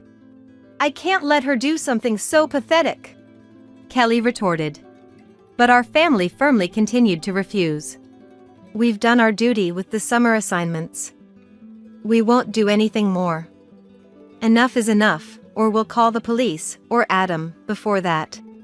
With Harold's words, Kelly suddenly fell silent and took Kristen home with her. A few hours later, our home phone rang. It was our displeased mom back home. Apparently, Kelly had gone crying to her parents right after. You should write Kristen's essay, Mom said. But maybe because she was woken up at an unreasonable hour, Mom was complaining differently than usual, not taking Kelly's side. Seriously, both Kelly and Kristen are the worst. Kelly is always angry, and Kristen is always just tagging along. Calling in the middle of the night without even considering the inconvenience of others. The phone call continued with complaints about Kelly. Mom might be a victim in her own way, but she just seemed to be looking down on Kelly. I quickly refused to help with the essay. We no longer wanted to be involved with them. Later, they somehow managed to finish the French essay using a translation app. Naturally, the quality was miles apart from the summer assignment. The teachers were in an uproar over the poor quality. There were even suggestions that the award-winning assignment might have been plagiarized, and Kristen was questioned. That essay you submitted for the festival, I've never seen such poor quality. We've discussed it with other teachers, and we think we need to verify if you really wrote your summer vacation essay yourself. I did it, teacher. I really did. I didn't plagiarize, I swear. If that's true, there's no way your essay would be this poorly written. The simple grammar and spelling mistakes are glaring. It's as if it was hastily written in a panic to meet the deadline. For a high school student, anyway, you'll have to explain properly. After being repeatedly questioned by the teacher without her mother's protection, Kristen finally confessed to having someone else do all her assignments. As a result, her grades were reassessed. The presentation at the cultural festival was, of course, cancelled, and she was given a suspension, with more assignments than those from the summer vacation. Her internal grades were significantly reduced. The details of the assignment commission were also recorded in her report, and it seemed the incident was over. But that was not the end. Following the severe reprimand she received, classmates started confessing problems with her school life. Turns out, Kristen had been targeting poor or timid kids, throwing money at them to forcefully do her assignments. It was revealed that those who couldn't resist because of poverty or those humiliated and laughed at when called out by Kristen's group brought the issue to light. The school tried to settle the matter quietly. To clarify the situation, Kristen underwent several interviews and investigations. This was no mere issue for a report card. The incident led to the cancellation of Kristen's designated school recommendation. Since the second-ranking student took her place, Kristen was forced to take general entrance exams, but she had long lost any time to study at school. The season quickly turned to exam season, and, as a result of her lack of study, she failed everything. On the other hand, since Kelly and her family hardly visited our house after the cultural festival, Sophia, who had diligently studied, got into a university. Her efforts paid off, and she got into the national university she wanted. Our house was wrapped in a celebratory mood, and I made a lavish dinner to celebrate. Kelly, without changing her heart, forced Kristen into a gap year, fearing they would be seen as a family that couldn't send their daughter to college. Kristen, maybe due to her pride, started studying at home but made no progress. The atmosphere in Kelly's house grew worse by the day, with constant parent-child fights, but all they blamed was us. Adam finally became suspicious of Kristen's attitude, which seemed to target Sophia excessively. He was completely unaware of the incident Kristen had caused at school. But once it was revealed, Adam was deeply shocked. I can't believe it. Kristen has grown into a person who looks down on others, flaunting her wealth and just taking what's good. Kelly had baseless absolute confidence in her parenting. Adam trusted her, but it was Kristen who had caused an incident involving the school and several classmates. Desperate, he tried to convince them to at least apologize to our family, but their pride got in the way, and they refused. They wouldn't bow their heads, and instead, kept trying to put the blame on us. Adam, hearing bad things about us every day, came to despise his wife and child from the bottom of his heart and eventually decided to divorce.